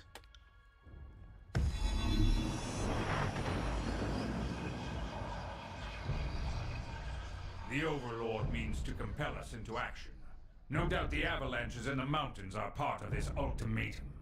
We must conquer the Oathbreakers or die in failure. There is no room for error, and no other way out of this valley alive. Interesting. We'll need to advance across the Mittani. We lose everything if we stand still. And we move to backup Plan Green. The Earthshakers didn't make it over the mountain in time. So we do this the hard way. Over the walls instead of through. Okay. You hear the Archon of War tapping his finger against his temple. So you found your backbone at last! Oh, we were worried past humiliations would make you soft, timid. That was a record for you, right? The baker's dozen lost in one sortie. If you had waited for the chorus reinforcements, maybe we'd have eyes and ears on the matter. The Archon of Secrets passes his scepter from one hand to the next, and you hear a voice in your head. Watch him squirm. So many tears over replaceable, expendable, useless soldiers. I miss the old Archon of War. Old Archon of War. I sort of remember that. You never see blood echo in a blubbering mess over the few dead killers. He'd used the knuckle bones of his best disciples for the jewelry, and even made a breastplate out of his dead brother's ribcage. Because that's how a real man deals with grief. Okay. Blood echo. Okay. We seem to follow. I'm not here to, Mooch is just here to kind of, he's here for the experience, like I keep on saying. Like, he's not going to bicker, he's not going to lecture anyone. He's just like, if he can see like everyone like panic and running around, and the last, if they all die in a horrific blaze of glory, then he's all for it. He's all for the chaos. She's deaf. He says to work together. We're all doomed. To remain silent. Kill the Archon secrets. We certainly don't know anything probably useful. Remain silent. Remain silent and slightly smile. You make it sound like you've been putting even the slightest effort into getting a foothold across the Mittani, when all you've done is set your gangs to uncoordinated raids. You're the Archon of Secrets. Why is it you still don't know the enemy's full strength and capabilities? Maybe you know, and choose not to share. Look, if you're afraid to send more troops against the Oathbreakers, just admit that you're a coward and allow us to take charge of the situation. The Scarlet Chorus will be happy to prove it can do what the Disfavored cannot. I'm not going to lecture. Learn to work together, we're all dooms. Like, I will... I don't know, am I going to roleplay it so, like, if I make the decision... Well, because you actually, if you don't capture this area of the game in time before a certain amount of days have passed, you do get a game over. Like, the game ends. So I don't know, depending on, like, if I make certain decisions, if Mooch just likes to see the world burn, if it burns, I guess. I don't know. It'd be the shortest series ever, really. The Conceded. The views the color you have to, so you know if anything remotely useful. I'm not going to lecture. Remain silent. I tire of your incessant heckling. The disfavored have shouldered the brunt of this war, and I will not have you mock our sacrifices. My lord, Barrick and his band had been drilled on the Echo Call assault plan. The Crescent Runner should be briefing him as we speak on the latest enemy movements along the river. I will dispatch him at once. The Iron Marshal salutes, clapping her gauntlet to her breastplate. And I will ensure the chorus stands ready to march. If this favor can take the river, the chorus has the manpower to secure the outer ring of the valley. Our soldiers clamor for battle, and at last we shall have it. Verse, we command you to continue guarding the Fatebinder. Tunon's chosen is our honored guest, and must be shown our finest hospitality. I guess you have to bear with my company for a little longer, Verse. I won't let you down, boss. He'll get through the campaign in one piece, as long as he doesn't do anything too stupid. I can't promise that. The Archon twirls the scepter one last time, and you hear, "Suit yourself, Fatebinder, the more you ignore us." Wait, I have been ignoring you. Well, I guess a little bit. And Task of Fifth, I mean, not really. It's like, I just didn't want to lecture. Finally, the fool and his puppet are gone. Perhaps now I can hear myself think. Rarely do I question Kyros' judgment, but I will never understand why the voices of Narot is given such authority. I shudder to think what will become of us all should Tunon favor him in the end. So what is known for, so Voices in the Rat, known for his official capacity of Archon of Secrets. Okay, so he is the Spy Master. The Voice in the Rat is equal parts genius and madman. Rumors abound that he can steal the minds of others, though few, if any, are alive to confirm as much. The subjects of his interrogation are never heard from again, and the Archon is able to recall the memories of his victims with startling accuracy. He is the inconsistent leader of the Scarlet Chorus, vacillating, is that how you say it?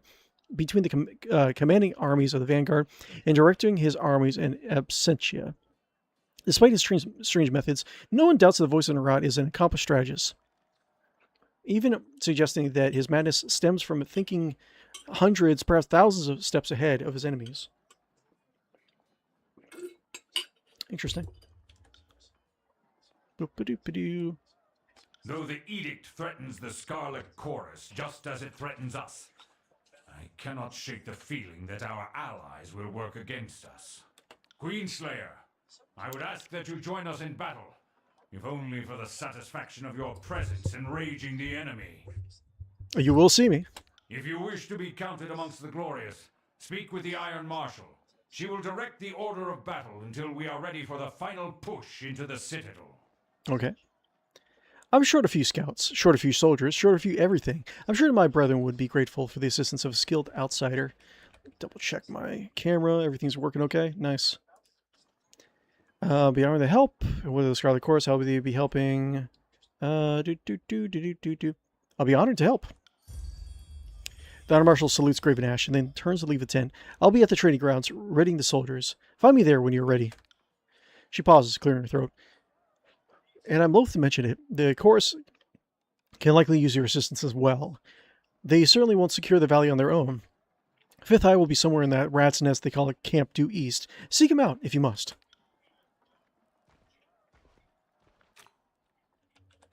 Interesting. Cool. We already did that. Like and follow and subscribe on YouTube and Twitch. That's right. Guys, if you haven't already, be sure to like and follow and subscribe on YouTube and Twitch. I really would appreciate it if you would do so.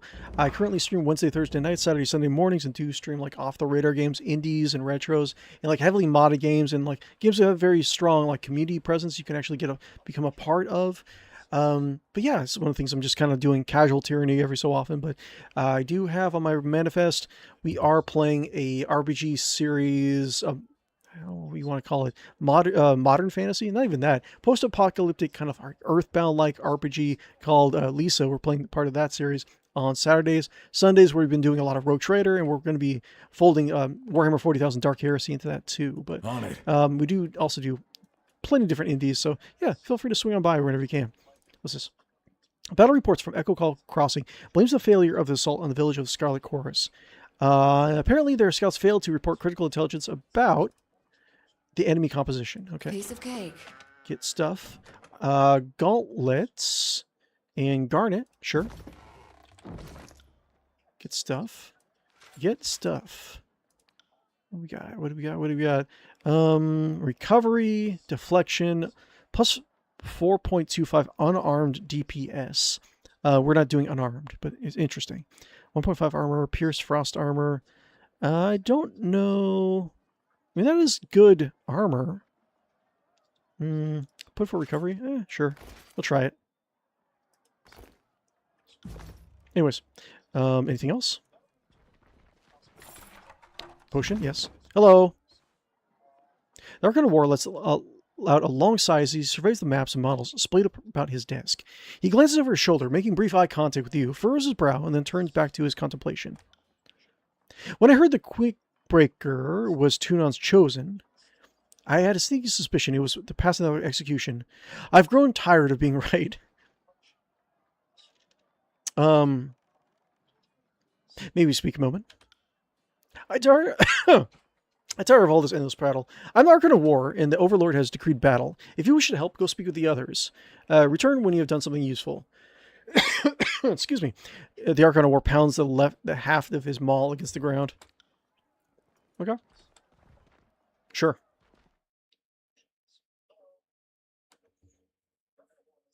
So do I get Barrack yet?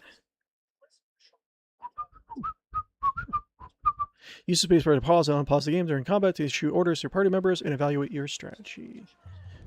So... Sevitus. Do I get Barrack yet? Can't remember if I do or not. Not yet, I guess.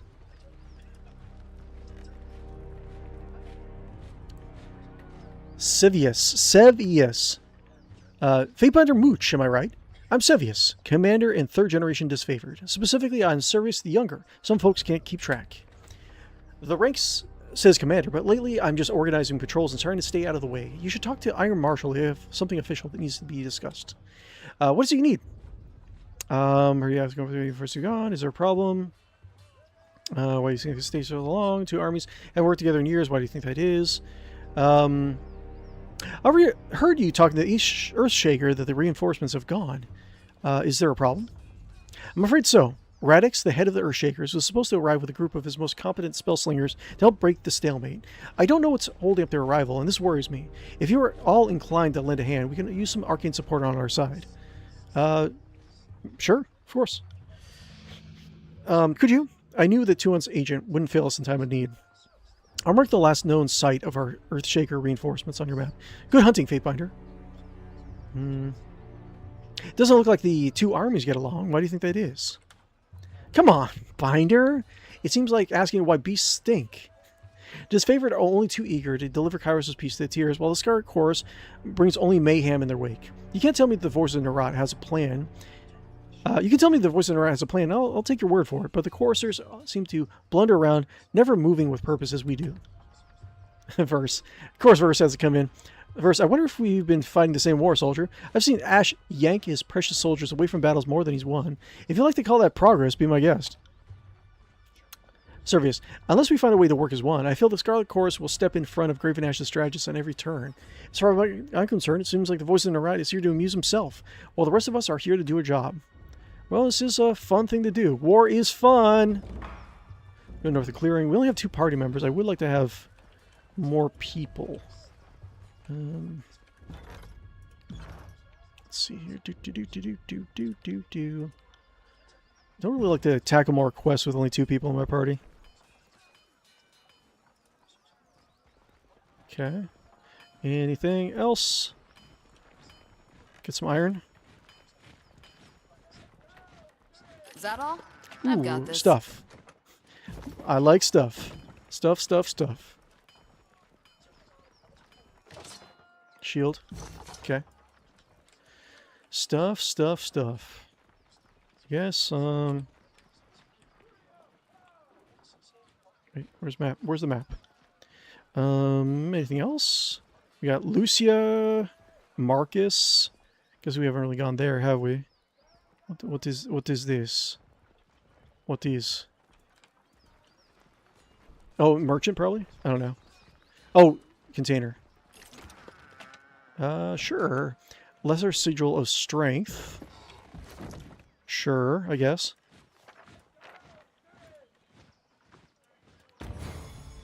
Cool. You learn something every day. Level up, nice. What can I do? How can I level up? How to level up? Level up attributes 1 point. Okay. So I was specifically going less on finesse since he's blind. But I'm not sure, really sure. Like, am I gonna hold myself to that? Should I just do like no increase in accuracy, like ever? I mean, I'm trying to build. Maybe I don't know. For now. Let's actually hold off on finesse. Let's try to role play into it.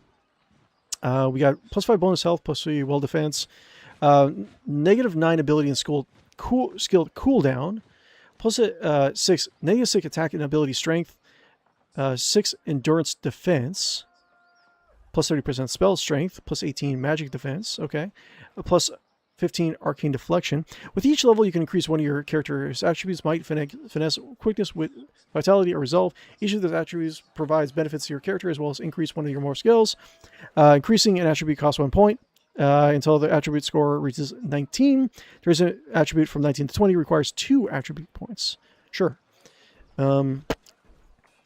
So I can do this. 14. Sure. Just get a lot of quickness. And then what? Can I do anything else? Save. And then I can get, okay, 1 point. Power, leadership. What else can I do? Magic, range, agility. Okay. What these? Level 3. Bandolier. The party gains 2 additional quick item slots and consumables while in combat are more effective. Okay. Mark enemy. Adds a marking effect to the thrust ability. I don't like that. Party gains 1 additional weapon set. It can switch between weapons in combat with lower recovery penalty. Defense. Increases the defensive benefits to shields. Causes the thrust to interrupt the target. I don't like that. I want to be magic. I want to be magic. Shield slam. Slam your shield against the target. New. Cleave. A sweeping cone that hits multiple nearby enemies. No. Adds armor penetration to the thrust ability. No. Palm strike. No. What else? Agility. Unleash double the flurry of blows. Yeah, my last character that I used in my first playthrough was a kind of like a martial arts master. Feints. Feints here. No. Lightfoot moves faster in combat. Maybe. Range.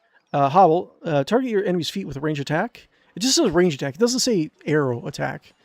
Hobbling them if successful. Maybe. Escape. Adds a rooting effect to the thrust ability. No. Poison dart. Throw a poison dart at an enemy. If it hits, the target receives a long-lasting corrosive poison affliction. Okay. Grants a bonus to lore skill. That's good. Lore is good for good majority of stuff like dialogue and spell crafting. Arcane charge adds the spell breach affliction to thrust attacks. Also grants bonuses to magic skills for a short time after using thrust. No. Charge strike. Charge up your magic staff to release a powerful burst of energy that explodes in a small area around the target. Let's do lore. Save. Yes. Anything else we can do? Battle Echo Crawl, taking the Allard Valley. Can we do anything else? Let's see here. It seems like everything's the same. Fire. Do we have anything? Wait, accent. Oh, accents. Wait. I see. Hold on. We can do. I think I get it. So we do that. So we do expressions, and then we can do accents, and we can add on to that. I see. Saint Exalted. Hey, what's going on? Oh, what game are we playing today? We are playing a game called Tyranny, right? If you're ever familiar, Saint, with the kind of like Baldur's Gate type isometric RPGs, this was made by the same guys. This is an isometric RPG made by the same guys that did like Fallout New Vegas, Baldur's Gate 2, and Pillars of Eternity, right?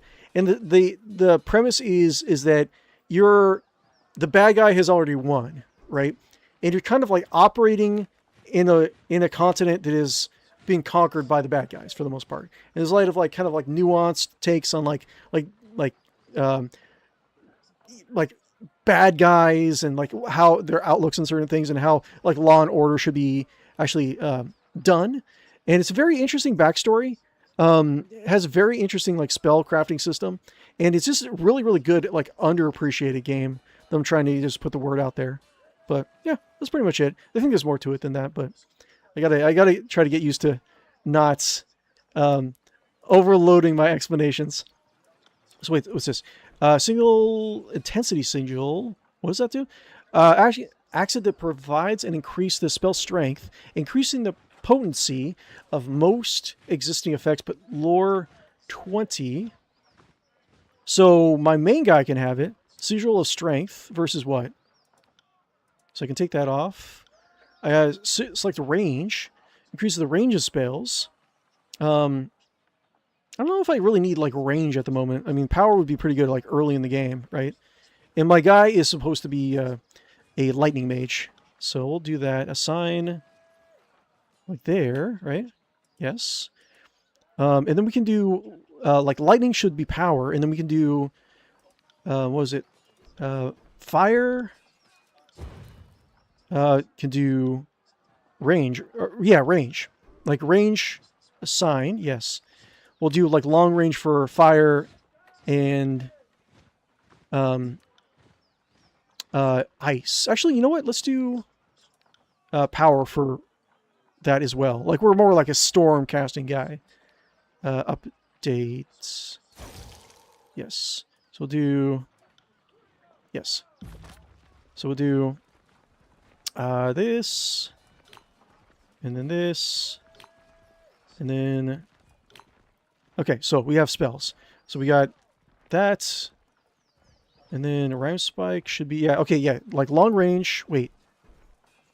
Am I doing it right? Hold on. This should be, yes, wait, I don't think I'm doing it right. Hold up. Spells, so it's power, core, lightning, expression, that's, intensity, yes. Sign, yes. Okay, and then that's expression and power, yes. And then we already have it, I guess. And then fire, and then that's, and then short range. Wait, no, I got it backwards. That's what I want to do. I want to do short range for my two things, and this one for long. So, strength. Yes, this one for long. Assigned. Wait, did I do it right? I think I did it right. Let's see here. I'm overthinking things. Da da da da da da da da. Wait, do I have it? Yes. Oh yeah, I think I have it. So I should do short range, but stronger. Then long range. I feel like... Wait, did I not do it? Let's see here. Hold on, 1 second. Okay, fire. That's long range. Assigned. Yes. Did I do it? Wait. I didn't do it. Wait. I don't know why I'm having such a hard time doing this. Let's see, unassigned. Oh, maybe I don't have enough skills. Hold up. That's assign. Yes. Okay. So I'm doing it. Okay. Wait, no, this is, wait, no. I'm not doing it right. Doop, boop, assign. There you go. Yes. Okay. Chorus. No, not that. Then frost. That's, and then power. Wait, can I not do it? Will require 30. Okay, there we go. Am I going crazy? Yes. Wait, can I not do it? Lore required 50. Not really sure. Reset? Okay, it's been a while since I did this. Right. 42 frost damage. 50 frost damage. Okay, it's fine. It's fine. I'm sure it's fine. Serial strength, serial, and fire should be serial rate. Nope. Okay, wait, one more time. Okay, that's... Okay, range. Oh, I see. You have to click it out like that. Assign. Okay, that. Yes. Okay, cool. Got it. Yes. Okay, so fireball is a long-range spell. Got it. Let's save this so we don't have to do it again. I am fine. I'm good at this game. Okay. Let's go, I guess. What are we doing? Battle Echo Call Crossing. Echo Call Crossing must be taken before Kyros' forces can press their attack on the vendor as well. Citadel help to... Oh, wait. We have to talk to someone, too. Taking the Outer Valley. Echo Call Crossing must be taken before Kyros' forces can press their attack on the vendor as well. Citadel helps his favorite subdue the rebels and take control of the crossing. I guess. Will do. We didn't talk to these guys up here. Lucia, Marcus. We can rest, I'm assuming. I'm Lucia, and this is Marcus. Hi. This favorite soldier points to the armored man next to her. And you must be the Fatebinder. From under her helmet, you hear an audible scoff. We have been assigned to babysit. Assigned to your hospitality. Marcus quickly interjects, while you remain on this favored ground. If you need a place to rest, we can make necessary preparations. What can we do for you? Okay. If I was a soldier, if I was a pit fighter, if I was a hunter. I mean, Mooch wouldn't really care too much about the individual people. He's kind of like a sociopath. How have your skills fared against Battle of the Operators, Marcus? Would you like to serve the favored? Oh, training. Okay, sure. Train? Of course, Fatebinder. One-handed, two-handed weapons, parry. Interesting. Can I do level 2? Level 2. I should probably save my money, right? Interesting. I forgot you can train. Lucia, yes. One-handed weapon, dodge, athletics. I was like almost. Cool. Level 2. I guess. Let's try to sell some stuff. Got armor. Armor, armor, burber. Sell this guy. I don't know if merchants have like a set amount of wealth. Let's see here. Let's do... Boop. Do just so... actually, you know what? I think Verse can actually use maces, so we'll keep that there. We're not really using any shields yet. Let's do helmets. And armor. That's fine. Okay, 1 bronze, 3 copper. Sure. Sure. Save our stuff. What do you have? Let's see here. Boop. We have armor. Okay, what's armor good? Boop. I think she's better if she can like put out like a lot of attacks quickly. Since she has like 2 weapon fighting. So this is +2 armor. Negative point. Okay, so less recovery, so she doesn't attack as fast. -12 deflection. I think deflection is like actually avoiding an attack. And armor I think is reducing damage of attack. I don't quite remember, but let's see. Bronze War Mace, Red Rivers, Gutseeker. What do we got? 1.21 for Red River. Wait, what's the lore for these things? I like reading the lore descriptions. We got Gutseeker. The hook of this weapon has been seen the most evident use, likely from repeated instances of drawing Gutseeker up from a victim's bowels and catching on the lower ribcage. In spite of its weathered appearance, the blade has been sharpened and well maintained with a keener edge than most Scarlet Chorus weapons can boast. Okay, interesting. Like I don't really have like a good... Oops. I don't really have a good idea of like how to build these characters, but Red Rivers has a delicate curve intended to shear through flesh and parry incoming attacks. Bronze is well preserved, and the hide wrappings around the grip have been lovingly reapplied to compensate for the rigors of daily use. Okay, so mace is... Oh, it's two-handed. Never mind. So she wouldn't be able to use it anyways. So can I just sell it? How about just sell some stuff? So trade.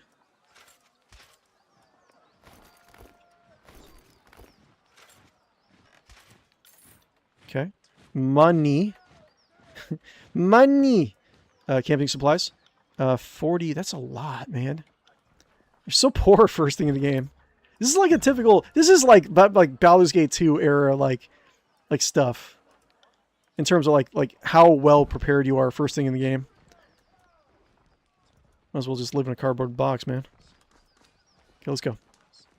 Not really sure where I'm going to go first. Oh, wait, hold up. She wanted to talk to me? What's up? How'd you do that? Verse looks at you with a quizzical expression. Do what?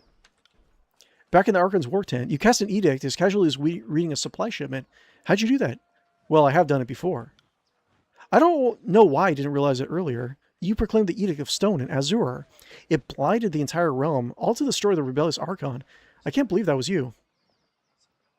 Yes, that was me. Mooch has a long, elegant bow. Well, call me impressed, considering that you've read the words of Kyros more than once. I'm surprised that you're even alive to tell about it. Your vocal cords should have turned to ash by now. Yes, because like the edicts are so like saturated with magic. They're like reality breaking levels of magic, and that's what. So like generally like a human being can only recite Kyros's like words written in parchment as edicts, like at least only once. I think in their lifetime. Like, even if it's like years down the road, you don't really recover from it. I'm not trying to make you feel uncomfortable. It's just worth recognizing that you're what you've done. Not only are you Tunon's Fatebinder, you're the mouthpiece of the Overlord. Gives me plenty of reason to stick around. You're going places, and I want to see where they lead. If you say so. Let me ask you a question. What do you need? Let's see. Ask a little bit more about her. Let's ask about her travels. She's a spy. Scarlet Chorus. What do you think is favored? Tell me about your time with the chorus. The Scarlet Chorus is mostly for madmen and peasants with rusty daggers. She just admits it. But it's also a little niche of freedom that I never had.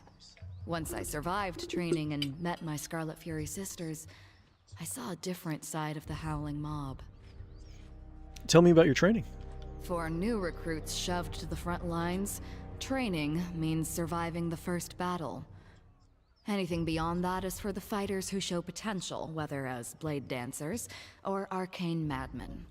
There's nothing in the world like getting put through the paces as a Scarlet Fury. Every day is a test of your commitment and passion. Failure means death. The first few weeks were the hardest, but also the most rewarding.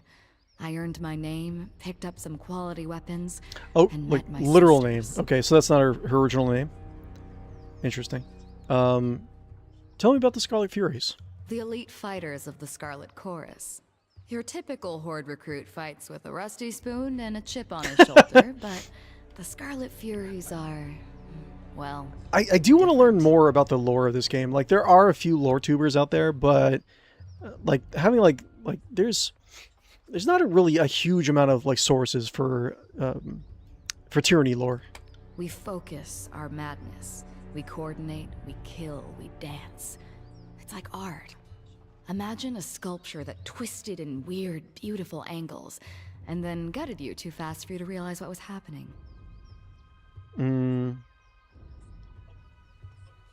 Sounds wonderful. It is, as I remind myself all the time.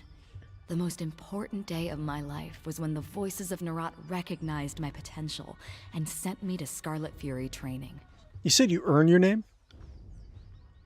If you think a simple farmer from the Tiers would call her child Verse, I suggest you visit my old village. Most of them are walking around with names like Barrel or Fish. Not the most creative bunch. The course takes your name away. Whatever you were before, you aren't that person anymore. Then you earn back a name through great deeds, usually murderous ones. That's why you see core men walking around with names like Stink Mouse or Face First. Okay, there's probably a good reason for it. The voice of Nerat gave me this name. When the Scarlet Chorus runs howling into battle, he doesn't hear a war, he hears a symphony. And when I fight with a blade or a bow, he told me that my music stands out louder than anyone else's and contains too many parts to be easily defined. When you least expect it, the Arcana secrets can be downright charming. Oh yeah. I mean, in order to hold this like horde together, it would have to be. I don't think he really cares about her real name. Not really. Tell me about your weapon skills. When I was just a kid, it didn't take me long to realize I was a natural. I could pick up a rusty kitchen knife and skewer a rat from halfway across the room. The Scarlet Chorus gave me opportunities to further educate myself. My sisters were always a bit surprised by how quickly I took to different fighting styles. She frowns for, well, we wouldn't see her frown. She pauses for a moment, then shakes off whatever she wanted to say. Okay, let's keep on going. Okay, this is closer. Let's just go there. Scarlet Chorus have taken residence within the decayed walls of an old fortress. It is currently the base of operations for Voice and Rat's campaign in the valley. We could do... Let's actually do something like this. Let's do... In case of F up. In case of F up. Number 1. Just in case, like, I lose track of time and end up killing the entire region. But I think there is a... Let's go back. Because I think there is a scroll vendor here. I want to learn, take as many options to learn as many spell components as possible.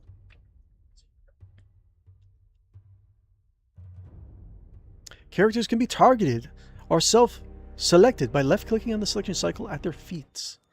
Let's see here. I think the merchant was like right over here somewhere. Let's see.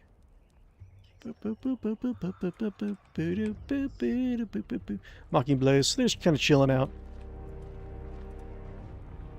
Hello. Let me see what you have. Let's see here. I could have sworn there was a scroll. Yes. A sigil of lightning. We already have that, right? You already know the sigil. Limitless boundaries. Contains a magical accent which slightly increases the area of spell effects. That sounds fine. Magical accent which slightly increases the duration of a spell. Yeah. Times form. Don't need lightning. Yes. Cool. Yes. Learn, please. Learn. Okay, and I do have... Let's see, I can do cores. I can still only do... Oh, no, I can do... Wait. I can do this and then add a... expression. What does this do? Duration. Increase the duration of a spell's effects. Range. 4 meters. Increase the accent and the range of all spells. 2 meter range versus, and this is intensity. Actually, I would like range, now that I think about it. Assign here. Yes. Cool. Okay, cool. Good investment, I think. Get more spells. Spells. Spells. Boop. Only a 2-man team, that's fine. Is what it is. Here. Yes. Yes, please.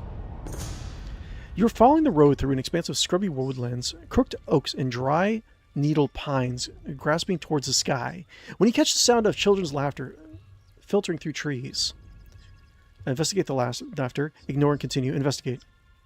Abandoning the road, you make your way to a small tributary of Matani snaking through the sparse forest. There you discover a group of 4 youths gathered beside the small stream. 2 of the children sit along the walks, poles in hand, staring patiently at the water. The other 2 are seated near a bucket, taking turns whacking eels along the ground to stun them and carving up eel meat. Okay. Threaten the children. just threaten them, why not? Speak to the children. Return to the road. Sure, speak to them. You step in the woods, drawing the attention of the children, who eye you warily. The eldest youth, almost a man grown, knows your heraldry and hawks a ball of phlegm into the reeds. What? Punish the spitter. Okay. Tell a story. Ask to sniggle? What is sniggle? Is that like... Ask to... I don't know what that is. What is sniggle? Ask to, like, snitch? Ransom the children. Okay. Return to the road. Ask the sniggle? I kind of want to know what sniggle is, but I kind of don't. Tell a story.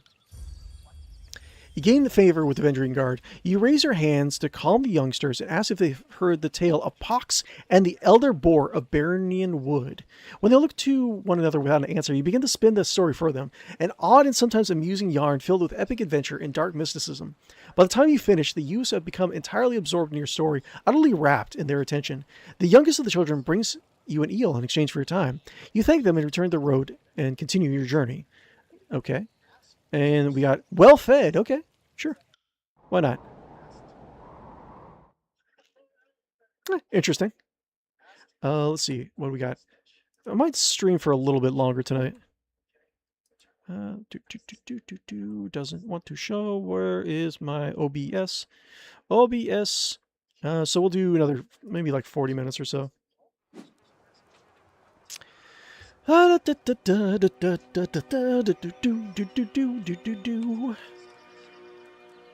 this? 8 days. Oh, this is 8 days until the Kyros' Day of Swords. Should be a little cautious. Hello. Home sweet home, right? These are chorus grounds. State your business or get lost. Horde. The guard places her hands by her belt as you approach, gripping the hilt of a blade. Past this point is chorus territory. You don't look like someone's conscript. Are you sure you're in the right place? I'm Mooch, Fatebinder of Tunon, and I'm here to vanquish the Oathbreakers. You know, I think those told to expect someone, but you seem too ugly to be him. Mooch doesn't know how ugly he is. He just smiles.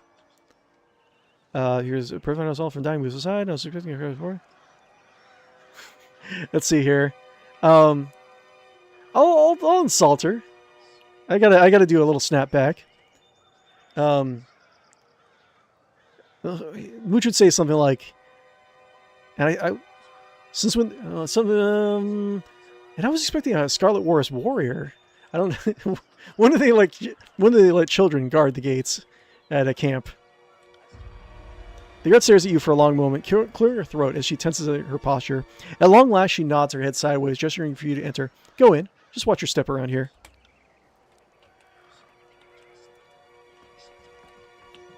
Got Death Knell, Very Kel, Lantry. Oh, Lantry you can get in your party. What's this? What is this? Scroll. A scroll sits here glowing with mystical energy. Sigil of Illusion. New spell. Okay. Interesting. And we got... What is it? What? Sigil of Limitless Boundaries. Okay.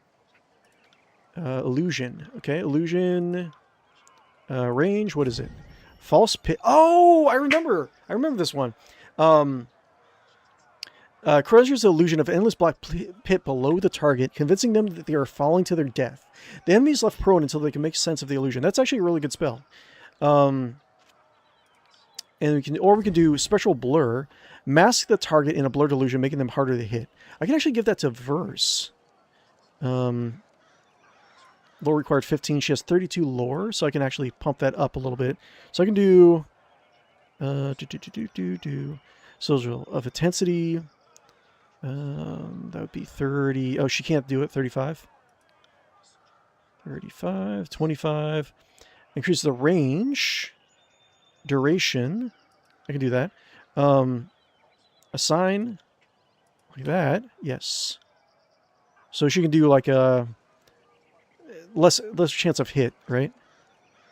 Making them harder to hit. Control lesions. 30%. Yeah, that's fine. That's fine.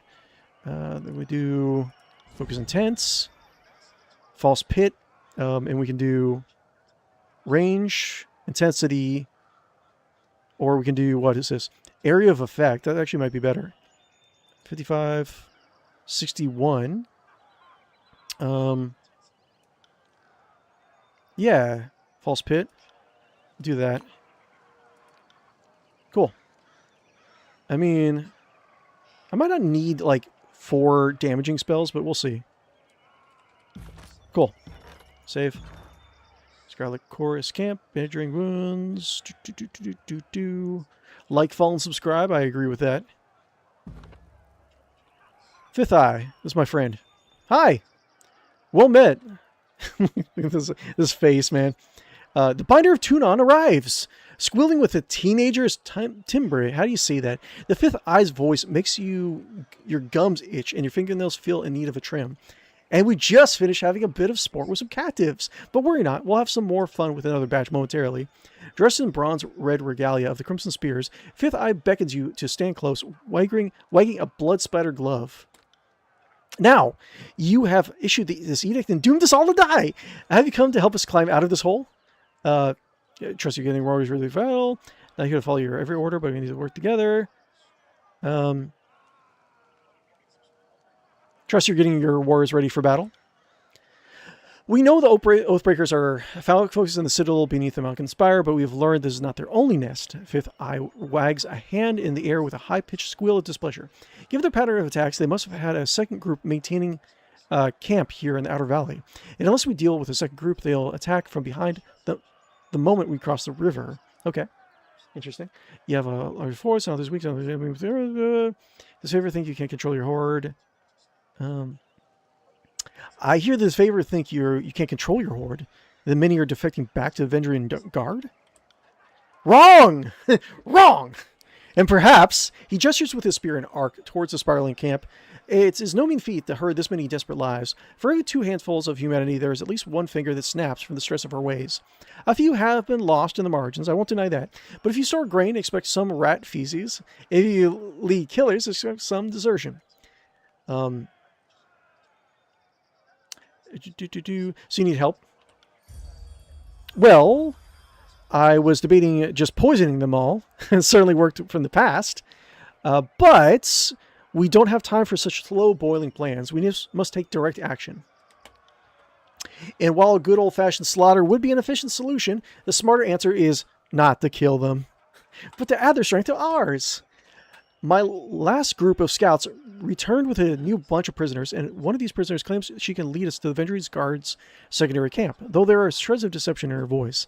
I could use her help questioning this maniacal. Perhaps you would get less screams and tears and more useful information out of her. If we knew where to ambush the Oathbreakers, we could try and take their captain and show him the wisdom of joining Chorus. Let's see here. I'll speak with the prisoner. I'll meet you there. She is waiting by the prisoners. That's my headcanon for Fifth Eye.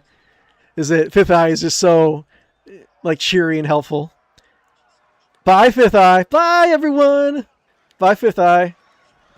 Interrogate Varia. Okay. Snigler. Wait, Snigler again with the Snigler. What is Snigler? What does Snigler mean?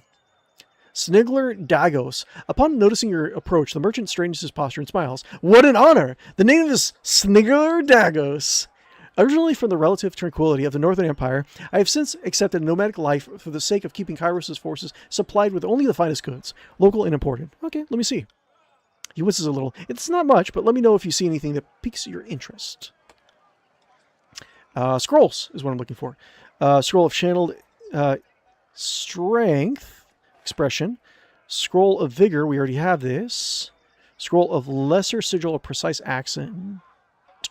Okay. We do not have enough. Oh man. We are that sucks. Let's see if we can get more. I don't want to miss out on anything, that's the thing. How about these? Trade? These. Thanks, Snigler. I guess. I don't know what Snigler means, man. But learn. Precise action.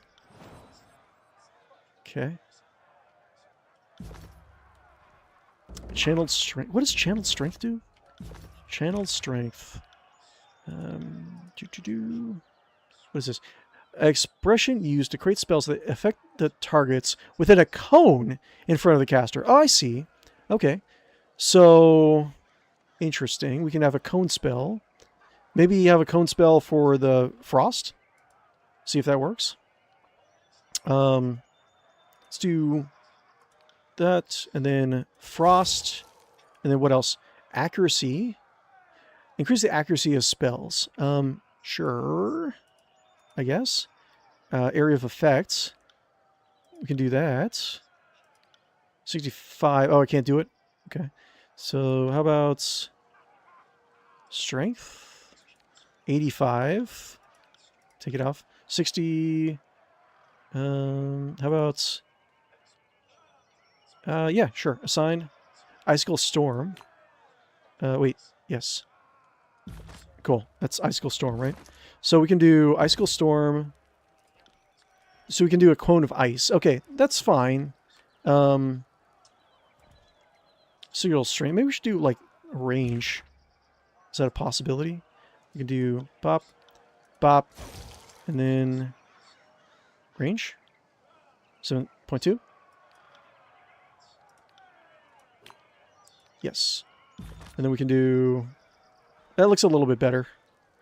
And then later on, once we get more lore, we can increase the width of it, I think. Okay, that's fine. You know, we can snipe with, like, you know, fireballs. Okay, that's cool. Interesting. One of the best things about this game is, like, the spell crafting system, I think. I'm actually interested in checking out the DLC. I never checked out the DLC for this game. What is... more stuff to sell. Sure. Reg. Baz. What's up, Reg? Well, well, well. Look who we have here. Chewing on some manner of cud. A heavy-set soldier flings spittle and crumbs as she talks. The Fatebinder finally shows himself. Okay, sure. I'm Reg. Second soldier chimes in. And this is Baz. We're wondering when you might pay the camp a visit. The Fifth Eye has been a little starved for attention. He orders us to watch you like a troublesome baby. Make sure you don't get out of line. Baz knits her fingers together, joints crackling as she smiles. Okay, not intimidated. Reg clears his throat loudly, scowling at Baz. Something like that. If you have any questions, good luck on finding anyone else in camp who will give you answers, or even a smile. So what can we do for you? Tell me yourself. Tell me what Scarlet Core is. Yeah, tell me a little bit about Fifth Eye. He seems so happy. Excuse me. Reg shades an uncomfortable glance with Baz and lowers his voice to a whisper. They say he shares a direct link with the voices in a rat. Guard your tongue around him. He's a little wild, bloodthirsty, mad, but extremely charming. Interesting. Farewell. Interesting. More stuff over here. Oh, 47 subterfuge for lockpick. Okay. What these two-handed? One-handed. Stalwart bronze sword. Is that good? I don't know. Stalwart bronze sword. Bronze sword. Red River. Gut Seeker. That is, it's the same. Okay. Got it. Okay. Wait, what is... Oh, these are stuff that I could have equipped if I really wanted to. Because I had the backstory that I had, the criminal backstory. Rogue's letters, recovery, deflection, phalanx, one-handed spear. Okay, interesting. I don't need that. I see. Okay, I can put that to sell also. So let's see here. Slash armor, crush armor. Deflection is 12%. And armor's 3, armor's 3. Opportunist. What is Opportunist? Opportunist. A 28% bonus damage on bleeding, burning, dazed, mage fire, hobble, paralyzed, poison, prone, stunned, and sundered enemies. Armor like this favored by thieves is making a daring escape. Deep pockets, tightly sewn with thick padding, allowed for rings to travel without jingling, and a fabric is tailored with flexibility in mind. Freedom of movement offers the cutpurse room to strike unexpectedly, targeting opponent's frailties with efficient kill. Okay, that's great. But you're trading piercing for frost and, well, trading piercing and frost for slashing and crush, I guess. I guess. Kind of looks a little bit cooler too. Phalanx. We have range. We do one-handed spears. We have a little bit more range. Less DPS though. Armor penetration. Interesting. Interesting. Give her that to sell. Was it one-handed hammer? I don't think that's... I don't think that she's going to like that too. 1.4 DPS. But recovery speed. Okay. And could I just... I think this is fine in the beginning of the game. I just have her normal daggers, really. Let's just do that. I'll keep that. I might need to sell it. What about boots? What about little booties? We got +2 deflection, disengagement defense. Sure. Okay, cool. I guess. Sure. What do we have here? What do we have here? There's gonna be a cutscene I got to save. Wondrous day in this magical land. I was just thinking to myself, like, would be a really funny, like, character for Tyranny, and, like, Disney princess character would be funny. She's like, la la la la la la. Filthy mongrels. Fifth eye. Okay, Death Knell. Let's talk to Death Knell first, if I can. Death Knell, you! As much of an accusation as a question, the broad-shouldered woman shakes her head with a scowl. So you're Tunon's Fatebinder. I was expecting someone more impressive. She bows in spite of her misgivings. Death Knell, Scarlet Fury, my time is yours, as long as it amuses me.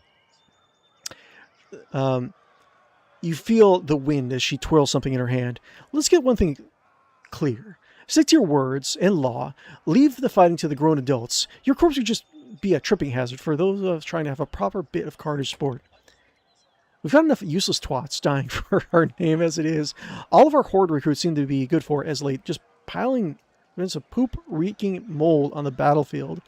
She hums low to herself and flips something in her hand to side with several deft flicks of her wrist. Keep up and we'll have to strengthen our recruitment standards again. Now, what do you need? Were you expecting? Insult me again.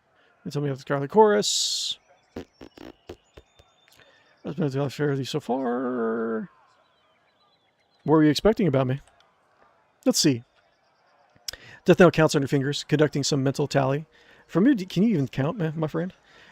From your deeds during the conquest to show you how you've helped us since then. I expected a mountain, a warrior of colossal size who can shout a rampart wall into submission, but I think you'll do this fine. How can you tell if she... Oh, I guess you can tell a little bit of her smiling. I say the horde feeling, Scarlet Chorus, military life treated you so far. It's the horde thinning. Swelling until it's thundering and then crashing and receding. It's been the way of the Scarlet Chorus for as long as I've been at it. She offers a one... Well, I wouldn't see that. Blind!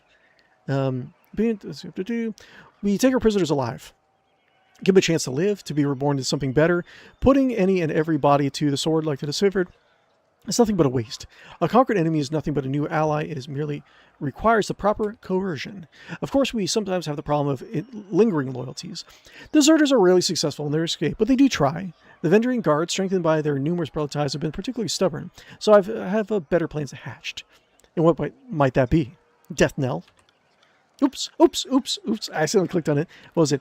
I'm thinking we redouble our efforts to recruit settlers, focus on the unaligned and unsuspecting, instead of flushing ourselves to the gills with oathbreakers, claim to be from the battlefield. Okay.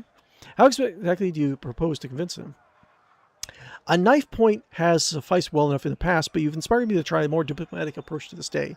What say you, Binder? You might be able to ease them into the idea and save the lives of their friends and neighbors in the process. Sure, why not? Sounds like a bit of fun. Methods are surefire, you'll see. I'll mark the settlement on your map. I can't wait to see the outcome of your efforts, so and get more recruitment drive. Okay. Fare thee well. Got it. And loot this and we'll talk. Curious. What we got? Potion? Elemental barrier. Okay, sure, why not? What's this? Raw meat. Oh, nice. Delicious. Just says meat. Doesn't say what kind of meat. Makes sense.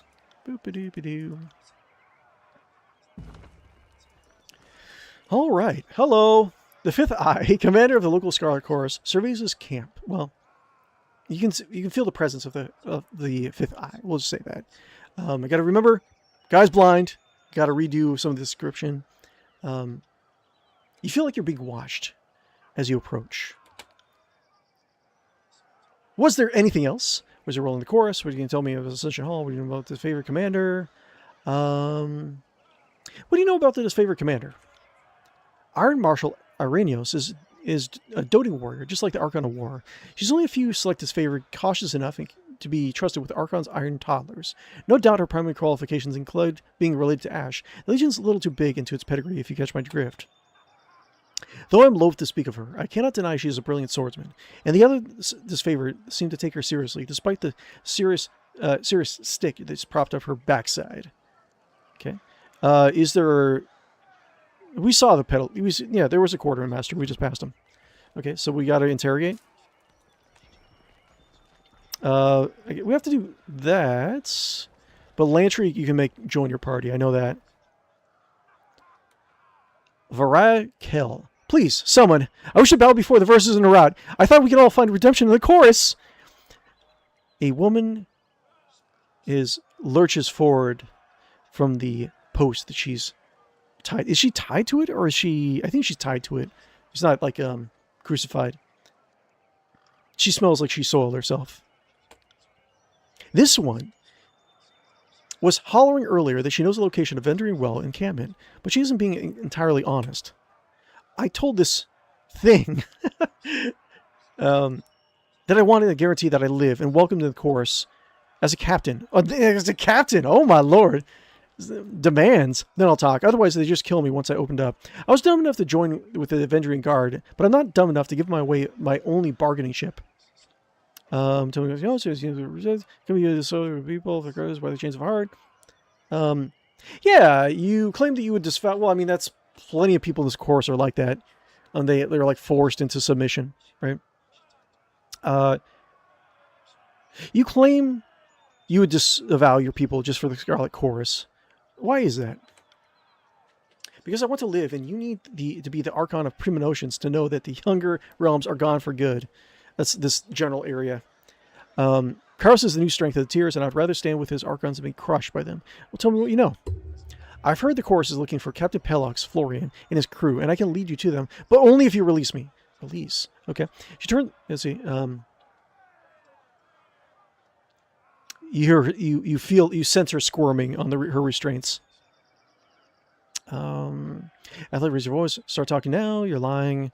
Why don't you tell me what you actually know? See what I ask saving you. Use that.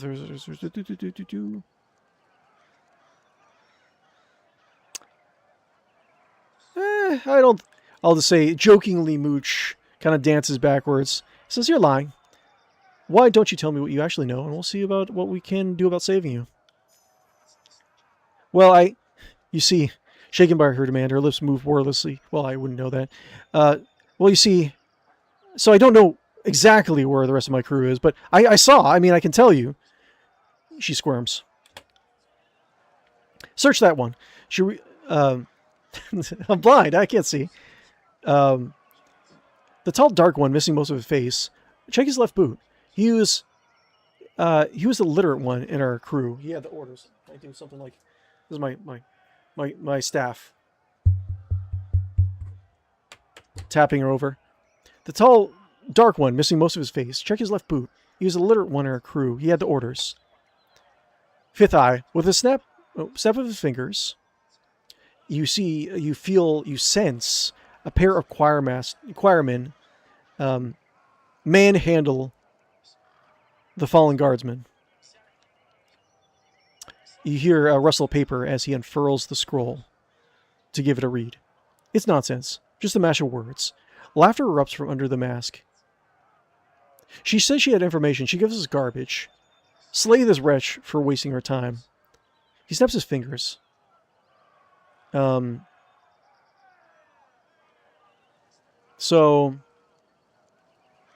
I don't know how this is... I mean, I think it's Kyros' law... Wait, well... Kyros' law that you be given a chance to like join forces. Kyros' law is like a catch-all term for a lot of other laws that is how laws by Kyros are supposed to be operated with. And I think each Archon can kind of bend the laws as they see fit and do certain things. But I think you're supposed to, right? If you're part of the Scarlet Chorus and someone offers to join, you're supposed to take them in. Very minor wrath. I mean, it doesn't matter if I get wrath or if I get fear. I heard her say that she swore fealty to the voices in the rot. Is that true? Seeing as you are an expert on the subject of fate, I will entertain your wisdom on the matter. What then would you propose we do with her? Put 2 other pins, just a kill his guardsman. Send her back as our agent. Send her back as our agent when the time comes. She'll aid us. Yeah, sure. No. We can slave worker until she's broken a figure to the pigs. I don't know. What would be like Mooch's thing? I mean, he's just like likes chaos, man. Statistical loyalty. Send her back to her as our agent. We'll roll the dice. When the time comes, she might aid us. Or we track down her kin. I'll need to think of a good explanation for my escape, but I'm certain I can return and avoid suspicion. Thank you. You'll not regret this act of mercy. Kel. I'm not going to remember that name. I definitely am not. This will end amusingly for the Vendrian guard who would be smart enough to assume she only escaped by our whims. You there. Release our newest recruit. She has orders to infiltrate the Oathbreakers. See that she is escorted to the river's edge.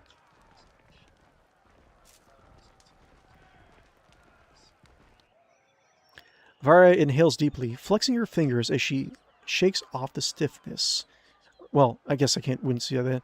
Not necessarily. I can, like, Mooch can see things through the EM spectrum in, like, various movements, but, like, minor detail I gotta skip. I'll return to the Vendrian guard, act well my part, and await further instructions from the chorus. With a nod, she follows her escorts out of the camp. In conversation. Cool. Fifth Eye. We're no closer. I got, like, my headcanon for Fifth Eye is that he's so happy and jovial. We're no closer to finding out our Oathbreaker's position, not with this cryptic mess. She promised to give us answers. All she gave us was gibberish. Sorry to interrupt, but I highly doubt it's gibberish. More likely, it's one of the local scripts. You sense the voice coming from another prisoner tied up next to Varaya. I wouldn't see any of the details. You sense his presence. You feel a weak EM spectrum from him. The life force from him is weakened. Who are you? Incline my head. I'm Sage Lantry, one of the hired quills that was coordinating missives between the Vendrian guard captains. They aren't paying me anymore and aren't coming to my rescue. So I'll decipher that parchment for you. That's what smart prisoners do, right? Make themselves useful. Hold out the parchment. Can you read this? Well, let me see. I can't.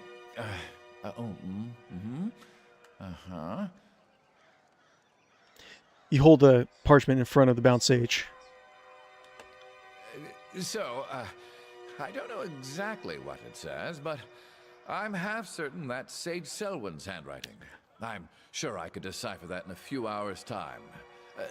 Don't need my hands free, but I think better when not tied to a post. I know, I'm weird that way.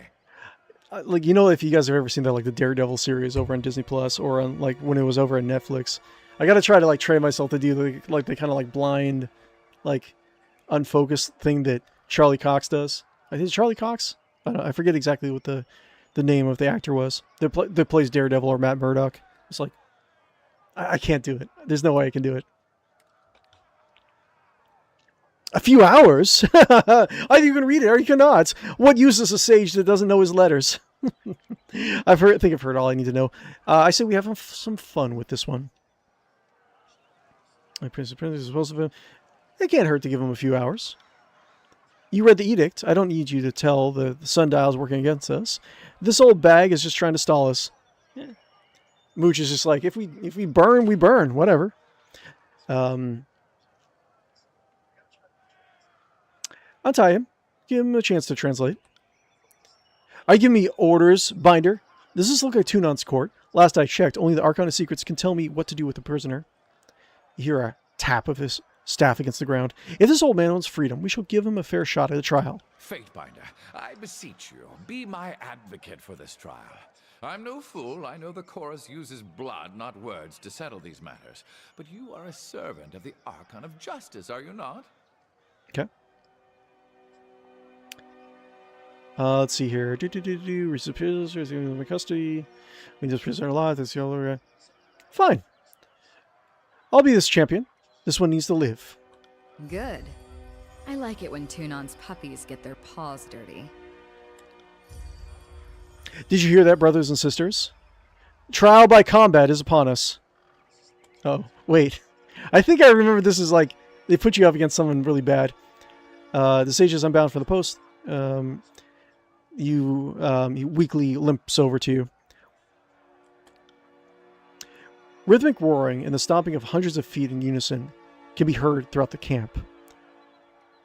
Okay. Fifth Eye, begin the chant of gathering. Let the warriors know that tonight's entertainment will soon commence.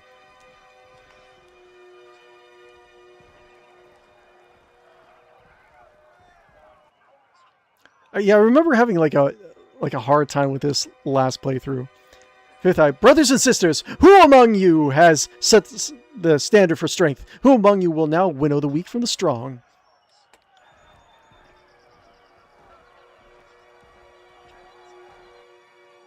Our claimants have been assembled. Now let the trial of Oathbreaker begin.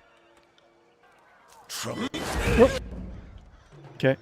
And I can't rotate the screen. I forgot about that. Let's see here. Doop-a-doo. Oh, that's right. We can heal. We're doing that. Titan's Touch. Sure, I guess. Oh, my lord. She's already taking damage. Let's see here. Actually, go here. Bleeding. And I can do what? Like, this is like cone, right?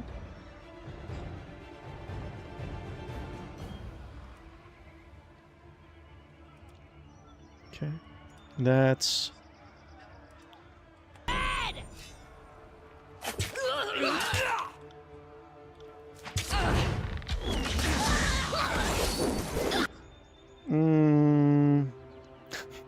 I feel like I'm not doing as well. Oh my god, I'm burning! Okay. I feel like I could be doing something better. That's fine. Yes. Right. And my guys shouldn't... AI is being weird. Don't know about you, but I feel like fighting someone. God damn, stop burning! Ah! Oh, wait. What part of my starts to think? Wait, can I load? Hold on 1 second. It's like right before it. Let's try this again. Because it put me like right next to all the melee guys. This is fun. High lower skill is required to create the most powerful spell combinations. So I'm thinking like what I might do is I'll try to like jump on a little bit more often. Oh, do we have to do this again? That's fine. Yeah, that's fine. We'll just do it again. That's fine. Whatever. Boop, boop, boop. Boop, boop, boop, boop, boop. Boop, boop, boop, boop, boop, boop, boop. Boop. Oh, no, I didn't. No, wait, nope. Nope! I did it wrong. Chose the wrong thing. Load again! Load! So Okay. I'm Sage. Well, Do.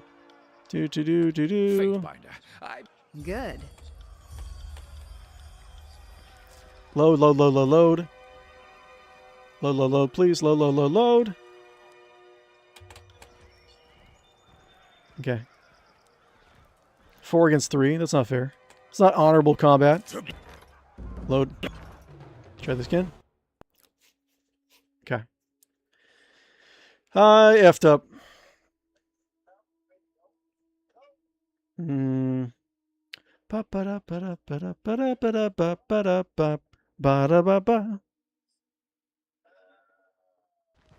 Okay.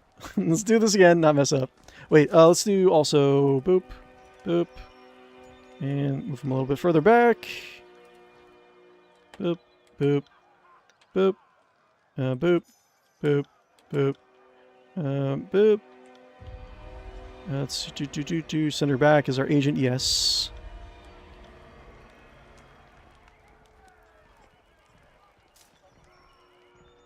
Cool. No closer. Boop-a-doo. I'm Sage Lantern. Read this. Yes, we did that. We did that. Do-do-do-do-do-do. Fatebinder, I beseech you, be my advocate. Release this prisoner at once. No, not a chance. He's our prisoner. True, but by Kyros' law, he can swear fealty to me and becomes my sworn vassal, my property. A most clever technicality. And I would If I don't have to fight that battle, that would be nice. Justice's warrior. Especially if it means getting out of this mess without a perforated lung. Silence, old man. Good luck bowing to the Fatebinder with your head pulled from your neck. The course has earned the prisoner right and proper. If you wish to rob me from me, go ahead. But we will all know that you're a sort of Fatebinder. You are the sort of Fatebinder to take as you please. Yeah, sure. Then hand him over. A low growl rumbles from underneath his mask as he mulls over your comment. Fine. As a gesture of goodwill to an ally, you can have the soup as Sage. Now be gone. You're sucking the joy out of my camp. Yeah, I don't care. Thank you. Oh, I thought I was going to wind up as another corpse in that pile. Now, hand me that parchment. The sooner I can find out what it says, the sooner I can get out of this place. Yep.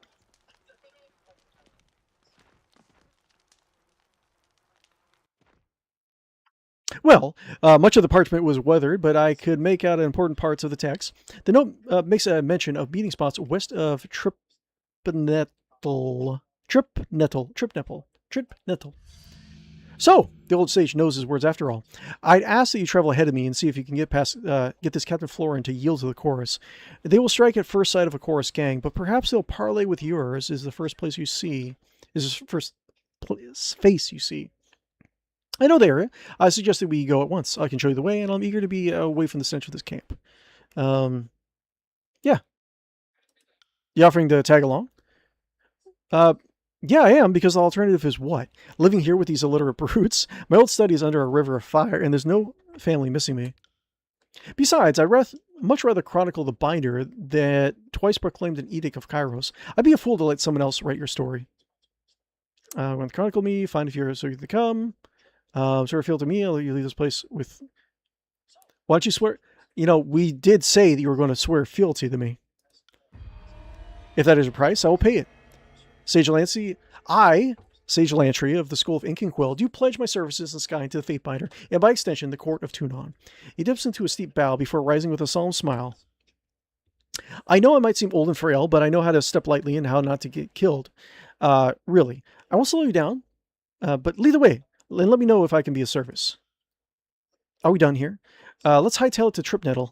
If your new pet doesn't behave himself along the way, I'm not above clipping his ears off. Okay, cool. Excellent. Do do do do do do do do do do do do do do do do. That's fine. Let's do it like that. Okay, that's cool. Yeah, I don't. It doesn't really matter if I piss off a bunch of people. I might steer me into making an anarchy playthrough, or just backstab everyone. That sounds like it would be really fun, actually. Okay, so I think he has a good lore, right? So we can always do.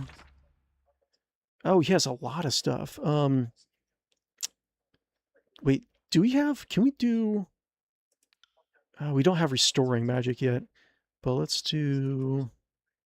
That's. And this is Titan's Touch. He already has that. Or we can do Surge of Glory. And that does conjure a wave of invigorating energy. Affected allies gain a bonus to resolve and damage dealt. Sure. And he has 42 lore. Accents. Intensity. 60 lore. Oh, he can't do it. Okay. Range. Can't do that. Probably can't do anything, really. Boop. Okay. And then we'll do what? We'll do... could do the pit spell. What's this again? Pit spell. Boop-a-doo. Got what? Special Spectral Blur. False Pit, or we can do Unravel Mines. Overwhelm the minds of nearby foes, stunning and dazing them. That should be fine. Let's do Control Illusions. Boop. Wait, actually, go back. Can I do, like, range? He still doesn't have enough lore. Okay, that's fine. Or we're going to do... I would like to do more fire. So fire... Flash fire. Conjure a flash of flames that burns nearby enemies. Foes are interrupted and left burning. That's pretty cool, actually. Fireball? Yeah. Let's do that. Okay, cool. Excellent. Sounds fun. And yeah. Cool. Anything else? Should we do anything else? Do. Probably want to actually do... Wait, can I level up this guy?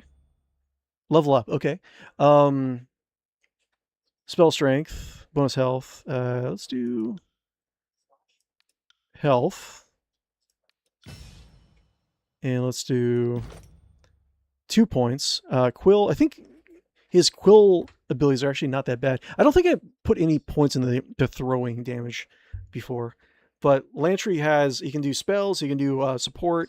I think he can throw, he has like throwing, his pen is actually like a dagger also. Lantry quickly throws a well-aimed quill at his target, interrupting them. What do we have? Sage. Lantry strikes his target, interrupting them and lowering their non-physical armor. Okay. Preservation. Lantry restores the party's weapons and armor to pristine condition and increases the damage from weapons and protection from armor. Oh, we can't. He only has 3 trees. Let's try that.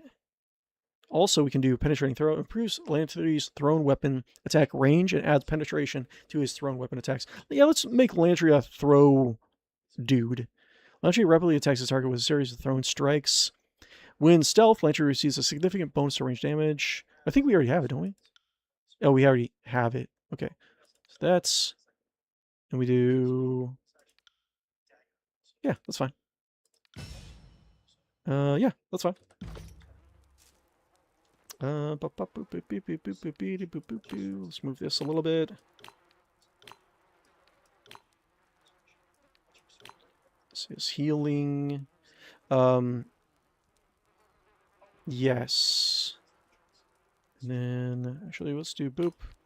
Move fireball ahead. Sounds good. And then the healing and debuffs are going to be back here.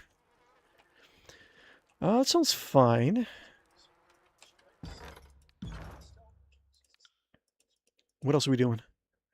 We are going... On it. We are going over here. Cool. We can do remote settlement. This village is... Oh, this is the recruitment drive, right? This village is far from the major settlements in the valley and has not involved itself in the conflicts thus far. It may be possible to group some of the residents and add them to the Scarlet Chorus's ranks. Sure, why not? Your path is blocked by a small group of Endering Guard. You can go no further until you deal with them. Okay. Fight. Fight, fight, fight! Okay. Fight, fight, fight, fight, fight, fight, fight. That's far enough, Fatebinder. Ebb. A woman's voice booms from nearby. Okay. Can't see the detail. You sense the presence of two warriors, one on either side of her. Tunon sends us the Queenslayer. The old judge has a sense of humor, I'll give him that. Missives? What's missives? You have received a missive. Missives are short messages carried by birds between distant parts of Kyros' empire. Oh, okay, that's kind of cool. Click on the missives icon or press V to open up the missives interface and read your message. Okay, interesting. Level up. Oh, I see. Just notices. Store, silent songs, consumables, critical hit. Skill increased. Cool. Interesting. Did the voices of Nurox send you to gather my head and complete his collection? If so, we'll have to save our tussle for another time. Today I have business. Vengeance can wait. You've gained enough reputation to unlock a new ability. Open the representation UI and then select bats. Okay, interesting.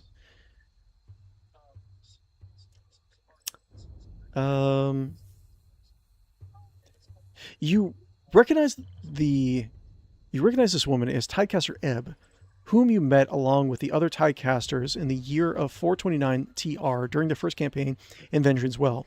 Meeting under a blue flag, you spoke primarily with the elders of the School of the Tides to negotiate their surrender to Kyros. Several of the masters were moved by your words and surrendered, but many left the meeting unwilling to bend. Ebb was one of them.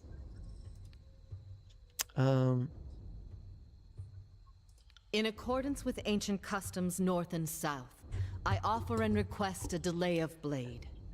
There are matters we must discuss without fear of reprisal. Okay.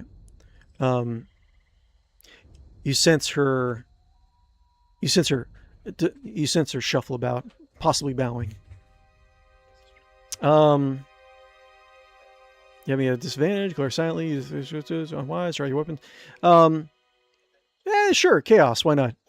In accordance with ancient customs of North and South, I abide by this truth. As is our custom, we are ready to kill to defend our lands, but we kill only in fair battle. We don't slay our prisoners.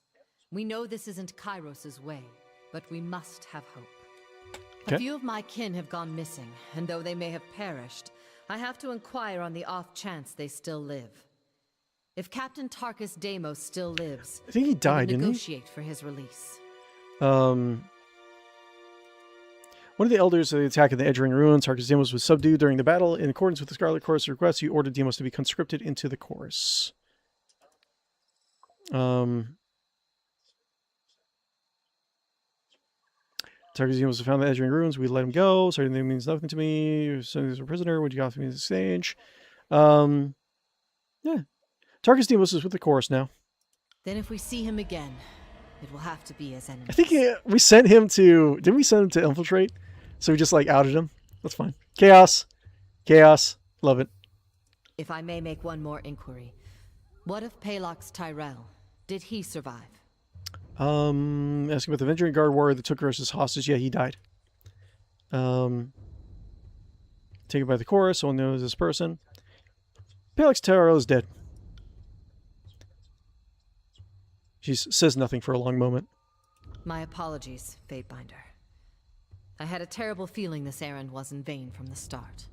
I had no expectations that our friends could be saved, as I'm sure the time for swapping prisoners is long gone.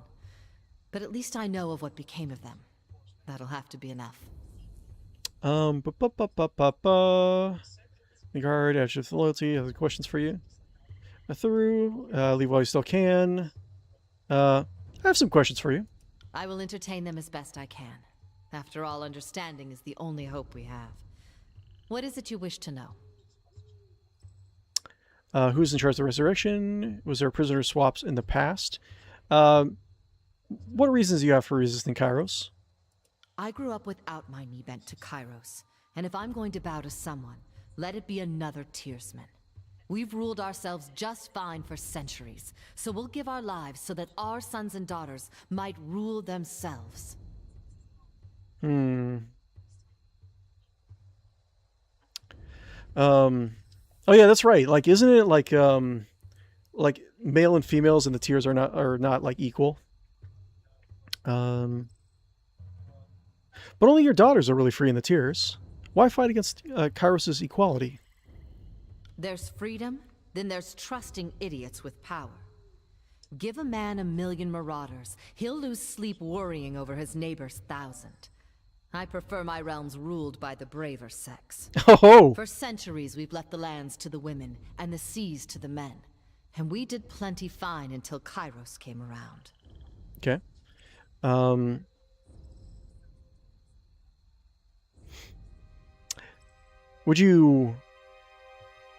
Would you deny the fact that a mage like you would not be the subject of much superstition and fear under Kyros' reign? I doubt life is any better sworn to some mad archon. I'd rather stand with my fellow Tearsmen.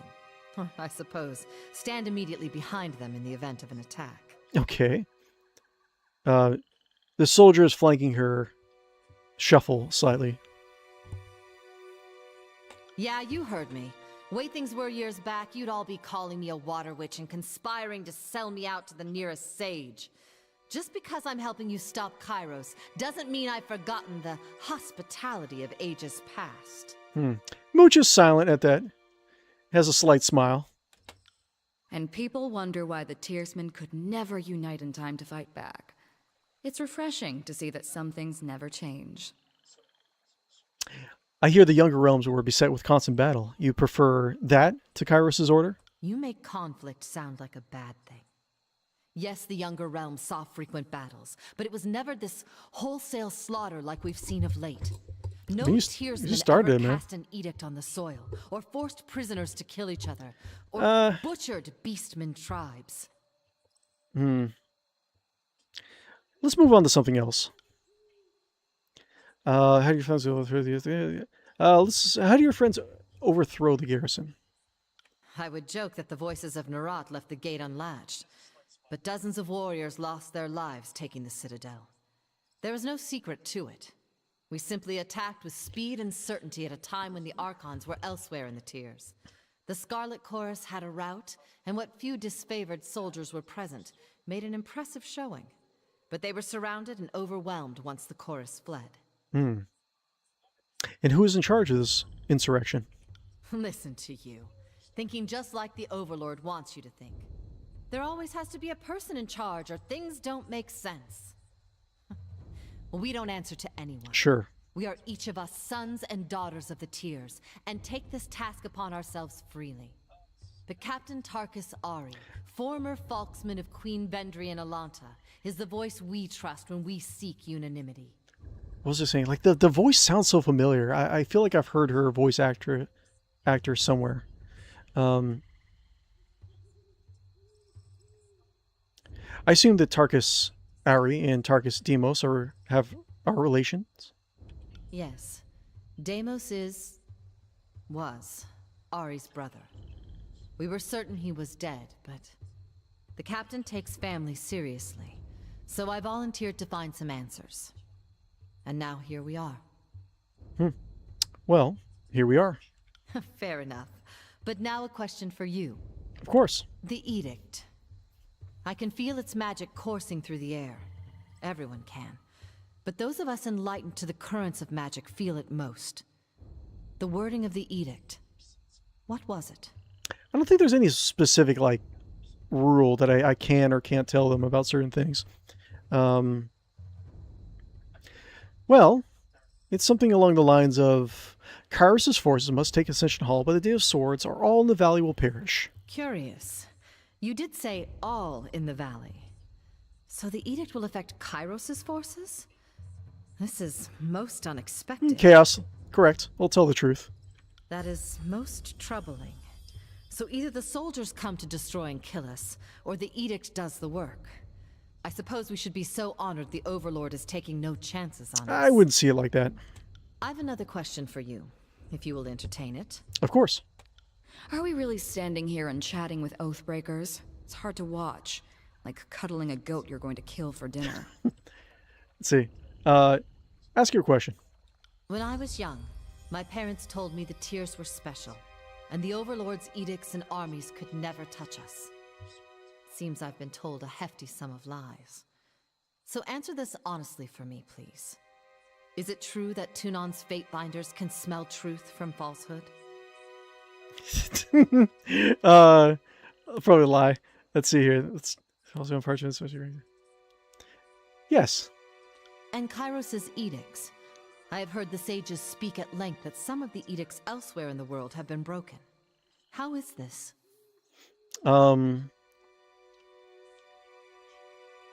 Broken. I don't know if I should actually tell her that. I don't have any problem lying to her. The urban mistakenly used forever. It will end if overwhelmed. However, a strong enough anti-magical force can end the edict. No. Not such things are common. Lore 37. It varies based on the wording of the proclamation. If Kyros provides a clause allowing the edict to end, then that clause can be satisfied. Maybe number 3. Overlord has control of how leaders, but only Kyros knows the exact details. It varies based on the wording of the proclamation. If Kyros provides a clause allowing for the edict to end, then that clause can be satisfied. Ah, so some edicts are forever. The rest are, as long as Kyros has in mind? Needless to say, Kyros' magic is unlike anything we've seen in any Archon. That is true. You'll forgive, I hope, the questions. The Overlord and his Archons used to be things of legend. Now they're everyday maladies, and I'm eager to separate the truth from the lies I've been told by House and Guild. Okay. In accordance to our most ancient customs, let us depart in honorable accord. May peace find you, Fatebinder. Okay, whatever. Interesting. I don't think I went through the whole conversation last campaign. Wait, did I? Does Landry have... Can Landry level up? Oh, he can! Okay. Bonus health, ability cooldown, spell strength, accuracy, armor deflection. I think I'll do cooldown if I can.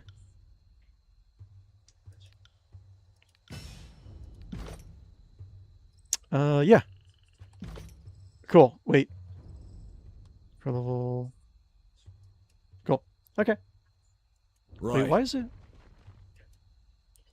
Does he have more stuff? Wait, I have missives, don't I? The Will of Kyros from Tuon. Oh, my boss is trying to get a hold of me. Tuon. Word has reached this... Oh, wait, I can't even read... Wait, I can't read. Because I'm blind. Okay. Okay, so I can't really read it.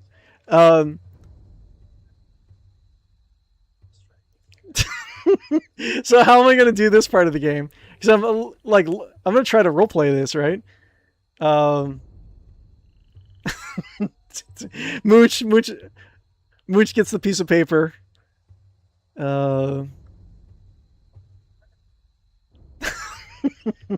Okay. Thank you for the advice. I'm not sure how I should roleplay this. Because, like, obviously, like, if this were legit, like, he wouldn't be sending me any missives no matter what. But he looks at the paper, looks at the paper with blind eyes. I guess I just have to, like... he probably... I mean, it wasn't... Mooch wasn't blind from birth, right? So... I don't know how I'm going to do this. He feels along the... I guess he feels along the parchment. Tries to get an idea of what Tunon said. And thank you. Thank you for the advice, I guess. So he writes down, allow me to express my deep appreciation for this opportunity. Okay. And I will always remain your faithful servant. Said it. But he can't read, so it is what it is. Interesting. Well, we're doing it. We're playing a blind man. Okay. Boop, boop. Okay, where are we going? Can we get out of here?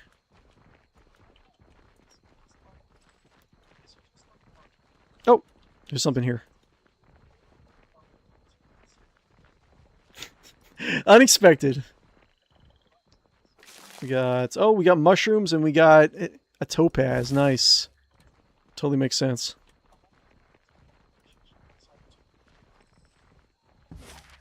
Okay, let's go.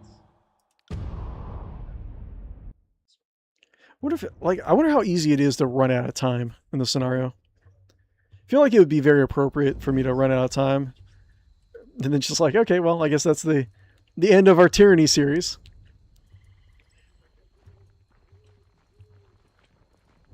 It's probably... I feel like there's a combat in this area.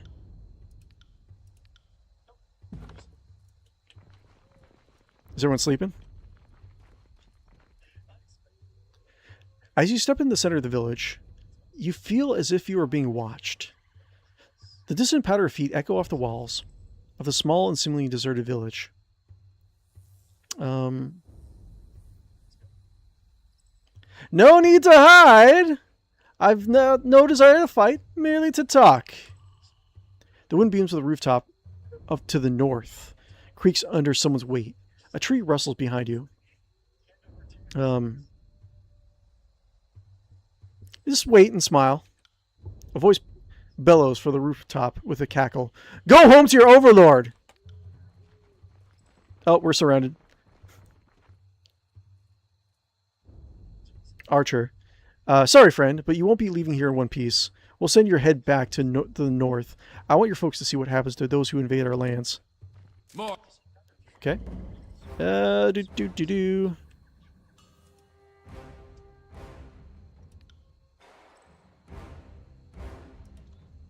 Okay.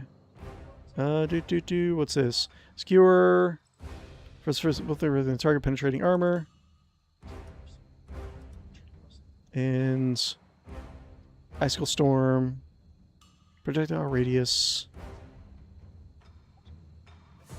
Let's see here. A false pit, yes. Let's move down here, I guess. Not a problem, boss. Ooh. Why is... Wait, what's going on, man? Let's see, AI... Yeah, the AI is being weird.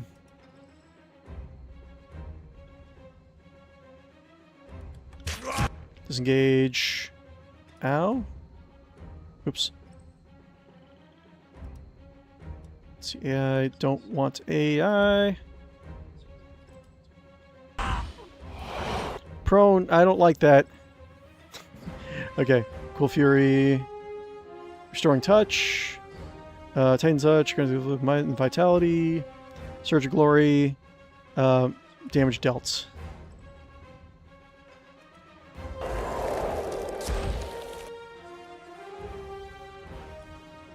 Oops, I messed up. Okay.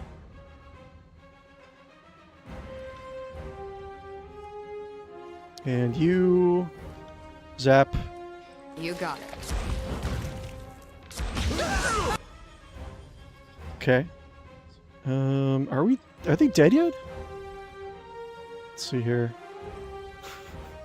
Let's see here. Lens of hit by the surge of energy. Channel healing energy into the target, restoring health instantly. I would like to heal myself, please.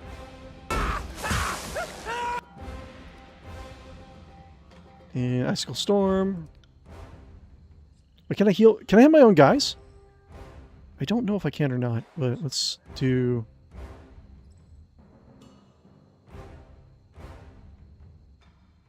Can't really tell. Yes.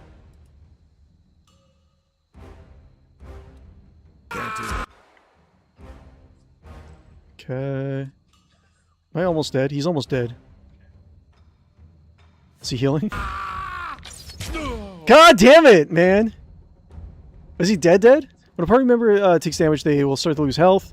Health bar next to the portrait will start to decrease. When a party member's health drops below enough, they will gain a wound, and the health bar will turn red. Wounded characters half their maximum health when the characters are removed when the party rests or when the character levels up. Okay, well, I guess we're about to kill someone, I suppose. How can we... Hold up. Is there a way to... I think that cutscene is going to bring us all in one spot. One of the things about... We've been playing Road Trader on Sundays, and generally what they really... Owlcat, the developer for that, really loves to do is, like, they love to make sure that you do not... You never be able to get an advantage. Like, you're always ambushed all the time. Let's see here. Boop. Just point. Can I do... Boop. Boop. Okay. Boop, boop, boop. Wait, how about do... Wait, how long do... In the right direction. How long do buffs last? Buffs. Range 2 minutes. 45 seconds.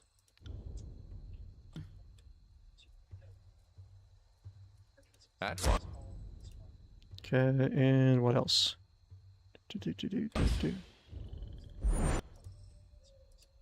That's... And then do... Damage dealt. Sure, I guess. See, look. You have to... You can't just send in a scout. Whatever. Boop. Boop, boop, boop. We'll just run. Okay, run. Even if we take a little bit of damage. To battle!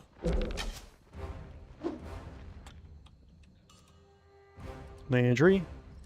A mooch. And then we'll hit this guy. And AI, I guess.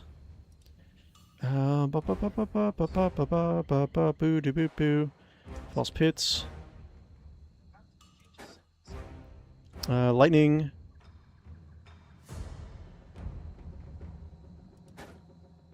Landry. And yes. Sorry, you can't. Wait, I can't do it? Does that hit? I can't really tell. Let's see here. Like over in the corner of the screen, I can't really do anything. Let's do false pit. Yes.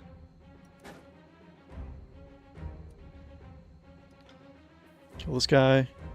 Can't do that. Ow.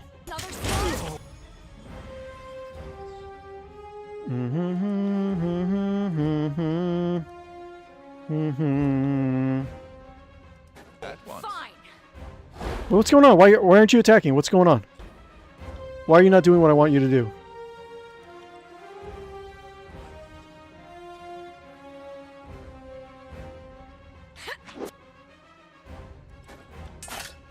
Why is he not casting spells? I don't understand. Let's see here.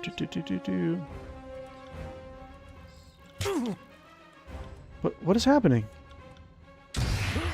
Okay. If I had kids. Uh-oh. Wait, what was this again? Landry receives the party weapons. Cool. Heal, please. Consider it done. Bleed out, you little Cool. shit. Okay, misses. Okay, great. Can I kill, please? You got Poisoned? I don't like that. Don't do that. How about... what about false pit?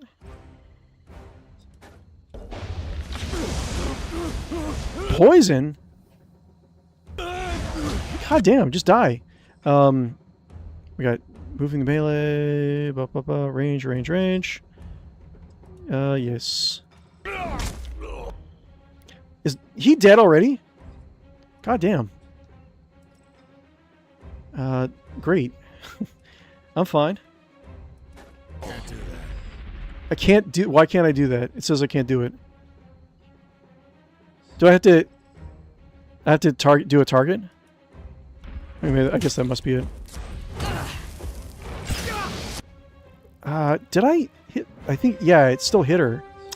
I don't know, man. This is tough. Everything... It's everyone's fault but mine.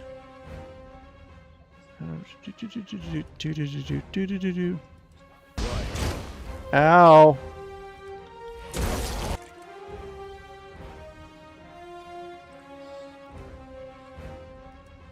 I'm not good at this game. Social blur.